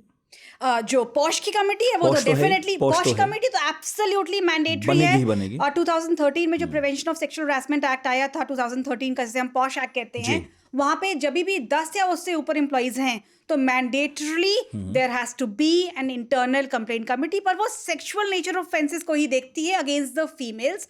और अगर 10 से कम एम्प्लॉइज हैं और सेक्सुअल नेचर ऑफ ऑफेंस की कोई कंप्लेंट है, तो आपके पास हर एक एरिया में, हर एक डिस्ट्रिक्ट में लोकल कंप्लेंट कमिटी की भी सुविधा है कि आप वहां पर जाकर भी कंप्लेंट कर सकते हैं। But I would want to repeat myself, sexual nature of offences के लिए ही वो हैं, non sexual nature of offences के लिए वो कमिटीज नहीं बनी है। और कमिटी का प्रिजाइडिंग ऑफिसर भी डिफाइंड है कि सीनियर लेवल मैनेजमेंट एम्प्लॉई होंगी, फिर 2 मोर एम्प्लॉइज होंगे, फिर एक आउटसाइड मेंबर होंगे जो कि एनजीओ, लॉयर या कोई भी जिन्होंने वुमेन रिलेटेड वर्क किया होगा। 50% of this quorum mandatorily has to be women. तो कमिटी डेफिनेटली डिफाइंड है, और अगर कमिटी नहीं है तो आपका जो रजिस्ट्रेशन है वो भी कैंसिल हो सकता है, आप पे फाइन भी लग सकते हैं। अभी अगस्त 25 में एक जजमेंट आई है ऑर्लानियो फर्नांडिस की, ऑनरेबल सुप्रीम कोर्ट की, जिसमें बोला गया है, सारे लेबर ऑफिसर को बोला गया है कि फिजिकली जाकर कंपनीज में चेक करो कि ये कमिटीज का फॉर्मुलेशन प्रैक्टिकली है भी कि नहीं है, और इनका जो अपलोडिंग है कंप्लेंट्स को लेकर, कमिटी की फॉर्मुलेशन को लेकर, आप शी बॉक्स पोर्टल पे, गवर्नमेंट पे अपलोड करो उनको। हालांकि सुप्रीम कोर्ट ने खुद कहा है कि इसका पालन बेहद खराब ढंग से वो हो रहा है। ऑर्लानियो फर्नांडिस जजमेंट में ही कहा गया है, और उसके बाद ही स्ट्रिक्ट स्टेप्स लिए गए हैं कि जो लेबर ऑफिसेज हैं वो फिजिकली जाकर चेक करें और शी बॉक्स पोर्टल के ऊपर उन चीज़ों को अपलोड करें। एक, जब मैं भी एलएलबी की पढ़ाई कर रहा था, उसमें एक कुछ चीज़ें थी जो लेबर लॉ में थी, बहुत कुछ मज़ेदार कानून भी हैं। इनफैक्ट आप जब केसेस डील करती होंगी तो कई बार सिचुएशंस आती होंगी जो आप लोगों ने भी सोची नहीं होगी, जजेस ने भी सोची नहीं होगी। जैसे मैं पढ़ रहा था, मैं आपको उदाहरण दूंगा, फिर आप बताइएगा अपने एक्सपीरियंसेस, क्योंकि मुझे लगता है कि लोग जानना चाहेंगे कि जब इस तरह के मुकदमे आते हैं, झगड़े आते हैं, तो क्या होता होगा। जैसे एक केस था जिसमें एक एम्प्लॉय पुलिस के पास पहुंच गया ये कहते हुए कि ऑफिस की मीटिंग में उसे अपमानित किया गया। तो उसमें यह मामला था कि अपमान किस तरह से हुआ है। तो अपमान ये है कि जब वर्क इवेल्युएट हो रहा है तो मैनेजर ने, उसके सीनियर ने कुछ बातें उसे कही हैं जो उसे बुरी लगी हैं, और जो बुरी लगी हैं, सब लोग खड़े हैं, तो उसने अपमान फील किया है। धीरे धीरे मामला कोर्ट में पहुंचा। कोर्ट में पहुंचने के बाद फिर एक तरह से सारे सर्कमस्टेंसेस देखे जाते हैं। फिर कोर्ट ने ये एक बात कही कि आप 4 दीवारी के अंदर एक ऑफिस की मीटिंग में जब काम इवेल्युएट हो रहा हो तो कई बार हार्श कमेंट्स भी होंगे, कई बार विश्लेषण होंगे, ये सब चीज़ें होंगी।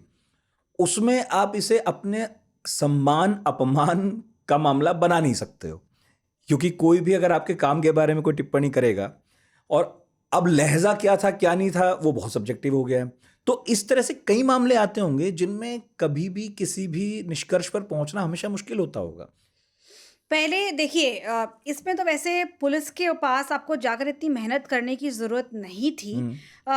पहले मैं आपको एक मद्रास नहीं, मैंने हाईकोर्ट आपको का शॉर्ट में बताया, हाँ, हो सकता correct. है पहले वो और सीनियर के पास गया और सीनियर के पास अंदर ही गया और फिर चला गया हो। हाँ, यही मैं बोलना चाह रही हाँ। थी। एक तो आपके पास इसमें जो आपकी जो ग्रीवेंस रिड्रेसल कमिटीज़ हैं या जो इंक्वायरी कमिटी है, जो डिसिप्लिनरी एक्शन कमिटी है या जो हायर मैनेजमेंट कमिटी है, और मैं आपको अपने एक्सपीरियंस से बताऊँ, अगर आपको कोई चीज़ बहुत ही बुरी लग रही है, बट सोच लेना जो मैं बोलने जा रही हूँ वो करने से पहले, कोई चीज़ आपको बहुत ही बुरी लग रही है, आपको लगता है कि पता नहीं आपके साथ क्या हो गया है, तो आप क्रिमिनल एक्शन लेने से पहले अपने बोर्ड ऑफ डायरेक्टर्स को आप कंप्लेंट डाल दो। लेकिन प्लीज, मतलब इन चीजों को मैं रियली बोलना चाहूंगी, बहुत सोच समझ के करना, टॉलरेंस होनी चाहिए, पेशेंस होनी चाहिए। अभी आप यंग हो, अभी आपको लाइफ में आगे बहुत बढ़ना है, पर आपको लगता है कि कोई चीज बिल्कुल ही टॉलरेंस के बाहर है, आप बोर्ड ऑफ डायरेक्टर्स को लेको। मैं अपने एक्सपीरियंस से बता रही हूँ, जब सीनियर मैनेजमेंट को कंप्लेंट होती है तो डेफिनेटली कंप्लेंट को बहुत सीरियसली लिया जाता है। और जो सीनियर मैनेजमेंट में लोग बैठे होते हैं वो जनरली कई बार सीनियर इन एज होते हैं, उन्होंने लाइफ पूरी देखी हुई होती है, उनका एक्सपीरियंस अच्छा होता है, तो वो ट्राई करते हैं कि इशू को बहुत एमिकेबली सॉर्ट आउट कर दें। लेकिन आपको टोक कर पूछ रहा हूँ, इतने सारी इंटरनल कमिटीज बनती हैं, इनमें वही लोग हैं जो कंपनी के ही हैं, कितनी बार ये मुमकिन होता होगा कि वो निष्पक्ष होकर मामलों की जांच करें? ये आपने सही सवाल कहा, और मैं अभी सेक्सुअल हरासमेंट की कमेटी को थोड़ा साइड में रखती हूँ, क्योंकि वहाँ पे फिर भी काफ़ी हद तक फेयरनेस होती है, क्योंकि वहाँ पे एक्सटर्नल मेंबर भी होते हैं और बहुत सारे लोग होते हैं, और इंसान की कॉन्शियस भी तो कुछ होती है। उसमें लेकिन महिलाएं भी रखना जरूरी है, हाँ, बाहर का व्यक्ति भी होना चाहिए, लेकिन एनजीओ ये बात वगैरह आप से। बिल्कुल ठीक कह रहे हैं। जो एक नॉर्मल एक डिसिप्लिनरी इंक्वायरी कमेटी होती है, जहाँ एक सिंगल पर्सन इंक्वायरी ऑफिसर बैठा है, I don't think, I mean, अगर मैं कहूँगी कि नहीं नहीं सब कुछ बहुत फेयरली हो रहा है, तो ये झूठ होगा। ये सच्चाई है कि काफ़ी चीज़ों में जो काफ़ी सारी चीज़ें होती हैं वो बिल्कुल for the sake of paper work हो रही होती है, और कई बारी जेन्युइन भी होती है। इसीलिए मैंने कहा कि आप सिर्फ डिसिप्लिनरी अथॉरिटी को या हायर मैनेजर को नहीं, अगर कुछ बहुत ही गलत हुआ है तो आप अपने एकदम सीनियर मैनेजमेंट को, आप डायरेक्टर एचआर को, एचआर हेड को आप लिखेंगे, तो वो लोग चीज़ों को सच में अच्छी कंपनीज में बहुत सीरियसली लेते हैं और उसके ऊपर एक्शन भी लेते हैं। मैनेजर को भी एक्सप्लेन करते हैं, एम्प्लॉय को भी एक्सप्लेन करते हैं, दोनों को एक्सप्लेन करते हैं। अब सेक्सुअल हरासमेंट एंगल की बात करी जाए तो मद्रास हाईकोर्ट की एक जजमेंट आई थी, जहाँ पे एक लेडी ने कंप्लेन करी कि उनको बड़ा ह्यूमिलेट किया, इंसल्ट किया। तो मद्रास हाईकोर्ट ने कहा कि देखो, पर्सनल फ्यूड्स एंड मिसअंडरस्टैंडिंग्स या काम के बारे में कमेंट देना, that is not sexual harassment. पर खैर, किसी ने आपको सेक्सुअल हरासमेंट नहीं किया, आपको बहुत गंदी तरह से बात करी, which you don't feel good. ऐसा नहीं है कि आप अकेले बैठ के परेशान हो जाओ, you go and discuss with your seniors. और ऐसा नहीं है कि आप सेक्सुअल हरासमेंट के अंतर्गत कंप्लेंट नहीं कर पा रहे हो, आप नॉर्मल डिसिप्लिनरी प्रोसीजर्स के अंतर्गत कंप्लेंट कर सकते हो। और आपको लगता है कि वहाँ पे बायसनेस होगी, तो आप और सीनियर्स हायरार्की में जाकर उनको बता सकते हो, भाई मैं तो काम करना चाहता हूँ या चाहती हूँ, लेकिन देखिए जी, ये प्रॉब्लम क्रिएट कर रहे हैं, आप एमिकेबली हमारे इशू को रिजॉल्व कर दीजिए। नए लेबर कोड्स आने के बाद थोड़ा सा सिस्टम बेटर होगा, क्योंकि यहाँ पे ग्रीवेंस रिड्रेसल मैकेनिज्म की भी बात करी गई है और नेगोशिएटिंग काउंसिल की भी बात करी गई है, और इन कमिटीज में एम्प्लॉय साइड के भी लोग होंगे, तो वहां पे इम्प्रूवमेंट होने के खूब चांसेस दोनों हैं। पक्षों से लोग। लेकिन मैं वही अपने एक्सपीरियंस से कहना चाहूंगी कि अगर कोई बहुत बड़ी बात नहीं है, one should be practical and move ahead. हाँ, कोई बिल्कुल ही अनटॉलरेबल बात है, आप जैसे पीएसयू में है, अब ऐसी तो नौकरी आप रोजाना नहीं छोड़ सकते हैं, और आप से बिल्कुल टॉलरेट हो ही नहीं रहा है वर्क कल्चर, आप 6 महीने साल भर वेट कर लो, क्या पता आपके सीनियर का ट्रांसफर हो जाए, उनका प्रमोशन हो जाए, आपके कोई और सीनियर आ जाए, और आपको लगता है कि सालों साल तक ये सिचुएशन इंप्रूव करने वाली नहीं है, तो फिर ठीक है, आप रेस करो इशू को अप्रोप्रिएट हायर मैनेजमेंट पे। सही। भारत में 26 हफ्ते की मैटरनिटी लीव है, लेकिन कई महिलाओं का ये भी कहना है कि भले ही कंपनी दे दे, लेकिन एक करियर में एक ब्रेक लगता है। और कई शिकायतें ये भी आई हैं कि बहुत सारी कंपनियां महिलाओं को रखने से पहले इस बात का ख्याल रखती हैं कि इनकी शादी हो गई है, नहीं हो गई है, और इनफैक्ट कई शिकायतें हैं जिनमें ये ध्यान दिया गया कि महिलाओं को ना ही रखो तो अच्छा है, क्योंकि उन्हें बहुत सारी अतिरिक्त चीज़ें करनी पड़ रही हैं महिलाओं के लिए, जो उन पर बाध्यकारी है, जो उन्हें मैंडेटरी है करना। तो इसमें ये तो है कि सरकार कानून बना दे, कंपनी पर लाद भी दे, और कंपनी फिर उसके चक्कर में अंततः महिला से ही नाइंसाफ़ी करे या उस व्यक्ति से ही करे जिसके लिए वो कानून बना। तो इसके लिए फिर आप लोग क्या सजेस्ट करते हैं? अगेन कानून है इसके लिए। फर्स्ट ऑफ ऑल, ऐसा हुआ था जब ये मैटरनिटी बेनिफिट का कानून आया था, तो काफ़ी सारी कंपनीज ने ऐसे प्रोविजंस रखने शुरू कर दिए कि आप वुमेन को हायर नहीं करोगे, स्पेशली अगर वो एक मैरिजेबल एज पे हैं या चाइल्ड बियरिंग एज के ऊपर हैं। तो उनको बोला गया कि such provisions are arbitrary in law, they are unconstitutional. आप ऐसे प्रोविजंस रखेंगे भी और कल को वो कोर्ट में चैलेंज हो गए तो वो स्ट्रक डाउन कर दिए जाएंगे कंप्लीट तरीके से। फिर उसके बाद जो अभी हमने बात करी थी इक्वल रेम्यूनरेशन एक्ट 1976, वो तो कहता ही है ना कि आप मेल्स को और फीमेल्स को इक्वल अपॉर्चुनिटी देंगे। बिल्कुल। ये अलग बात है कि उसकी अवेयरनेस नहीं है हाँ। और एग्जीक्यूशन नहीं है। पर आपके सवाल से मैं एक चीज़ को और बोलना चाहूँगी। देखिए, सिटीज़ में तो फिर भी मैटरनिटी बेनिफिट्स मिल रहे हैं, मल्टीनेशनल कंपनीज में मिल रहे हैं। हाँ, मिडिल लेवल एम्प्लॉयज़ को मिडिल लेवल कंपनीज में बहुत मुश्किल से कंपनीज देती हैं। मैं उनको इनकरेज करना चाहूँगी कि ज़रूर ऐसे बेनिफिट्स आपको एम्प्लॉयज़ को देने चाहिए। बट इसकी जो सबसे ज़्यादा इम्प्लीमेंटेशन की है ना ज़रूरत, वो कंस्ट्रक्शन सेक्टर में है। मैंने तो आई डोंट थिंक एक भी केस होगा जहाँ किसी कंस्ट्रक्शन की महिला को इस तरह से मैटरनिटी बेनिफिट मिला होगा, नहीं, सवाल ही या नहीं। फिर फैक्ट्री में किसी महिला को मिला होगा, या किसी माइन में। तो सबसे पहले रिमोट एरियाज को इस चीज़ के लिए स्ट्रेंथन करना चाहिए कि कुछ तो इनको मिले, और साथ साथ सिटीज़ में भी आपके जो लेबर फैसिलिटेटर ऑफिसर्स हैं वो चेक कर सकते हैं कि कितने उन्होंने यंग वुमेन को रखा हुआ है, कितने यंग मेल्स को रखा हुआ है, और उनको कितने लोगों को, एक आप यही आंकड़ा निकाल ले कि कितने लोगों को मैटरनिटी का बेनिफिट दिया, उसी से पता चल जाएगा। लेकिन एक कैसा मैं पालन हो बताना रहा है। चाहूंगी, जो बड़ी कंपनीज हैं, हमें मतलब अच्छी बात भी बतानी चाहिए लोगों को कि जो बड़ी कंपनीज हैं और जहाँ पे वुमेन, क्योंकि अब तो कंपनीज एक्ट 2013 के तहत women director has to be there, जहाँ पे वुमेन सीनियर मैनेजमेंट रोल्स में है, वहाँ एक्चुअली में लोग मैटरनिटी बेनिफिट्स प्रैक्टिकली दे भी रहे हैं कई जगहों पे।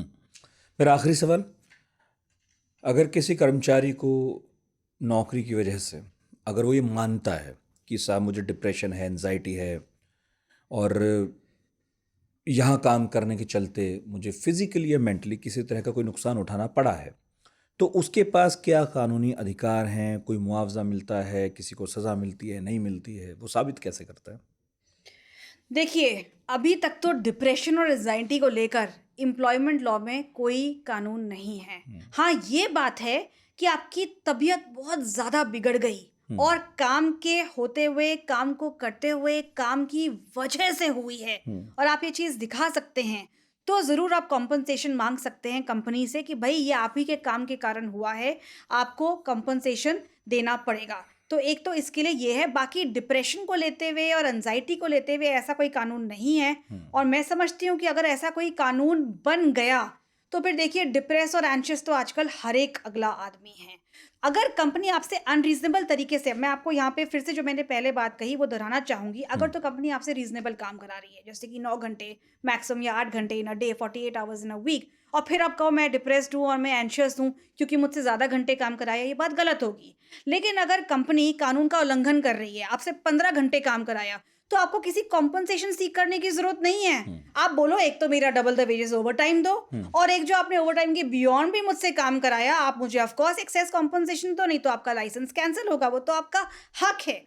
दूसरा, अगर हम बोला जाए कि भाई 8-9 घंटे ही काम कराया बट वर्क कल्चर को इतना डिप्रेसिंग बना दिया और इतना गंदी तरीके से काम कराया, तो ऑफ कोर्स आप कंपनी छोड़ सकते हो, बेटर कंपनी देख सकते हो, और उसको उस तरह से काम कराने के लिए कंपनी के अगेंस्ट आप कंप्लेंट भी कर सकते हो और कॉम्पनसेशन भी मांग सकते हो। इसके लिए आप सिविल सूट फॉर डैमेजेस भी फाइल कर सकते हो, टॉर्चर भी फाइल कर सकते हो। एक चीज़ यहाँ पे और ऐड करना चाहूँगी कि अगर आपका सपोजिंग एक्सीडेंट हो गया या कोई और मेडिकल आपके साथ इंसिडेंट हो गया काम करते हुए, और वो नौकरी के काम के ही दौरान हुआ है, तो आप एम्प्लॉय कॉम्पनसेशन एक्ट में भी जा सकते हो। पूछने को तो और भी बहुत कुछ है, लेकिन पॉडकास्ट मेरा ख्याल है जो सोचा तो उससे ज़्यादा लंबा हो चुका है। पर यह है कि जैसे जैसे कॉरपोरेट कल्चर बढ़ेगा, जिस तरह से धीरे धीरे छोटे शहरों में, गांव की तरफ भी कंपनियां जा रही हैं, लोग नौकरियों में बढ़ रहे हैं, जा रहे हैं, तो इस तरह की दिक्कतें, परेशानियां, समस्याएं, चुनौतियां बढ़ेंगी, और आई थिंक कानून भी अपडेट होगा, और जब जब कुछ नया होगा तब तब आपको बुलाएंगे। Thank you so much. बहुत बहुत शुक्रिया रावी बीरबल। और आप सुन रहे थे रावी को, और मुझे मालूम है कि कानून की बारीकियां एक पॉडकास्ट में समेटनी बहुत मुश्किल हैं, मगर उनकी बात बिल्कुल ठीक है। यदि आप इसके बारे में और जानना चाहते हैं तो गूगल कीजिए या बेयर एक्ट पढ़िए, बहुत आराम से मिल जाता है। पढ़ना तो हमेशा ही अच्छा होता है, वैसे पढ़ाकू नितिन नाम है हमारे शो का। लेकिन अगर आप समझना चाहते हैं, जानना चाहते हैं कि आपके अधिकार क्या हैं, तो ये बहुत आसान है। जब आप किसी कागज़ पर साइन करते हैं ज्वाइनिंग के दौरान, तो वो मिलता है आपको, उसे ज़रूर पढ़िए, वहाँ सब लिखा होता है। और जो नहीं लिखा होता है, कई बार तो मुझे किसी ने एक बार सलाह भी दी रावी जी कि आप लोग साइन करके आ जाते हैं, जबकि सच ये है कि वो बाध्यकारी नहीं होता है, आप उस पर नेगोशिएट कर सकते हैं एचआर के साथ। तो मैंने कहा भाई साहब इंडिया की बात कर रहे हो आपने कानून बहुत बना नो रखे हैं, bargaining power with the employees. कोई बार्गेनिंग पावर किसी की नहीं होती है। तो बहरहाल उम्मीद करते हैं कि लेबर की सुनी जाए, एम्प्लॉयज़ की भी सुनी जाए, और एम्प्लॉयर की मजबूरियां भी हम सब समझें। तो बहुत बहुत शुक्रिया। कमेंट बॉक्स खुला है, जो लिखना चाहे लिख सकते हैं, सारे कमेंट पढ़ते ही हैं हम। पढ़ाकू नितिन के इस एपिसोड से जुड़ने के लिए आपका बहुत बहुत शुक्रिया दिल से।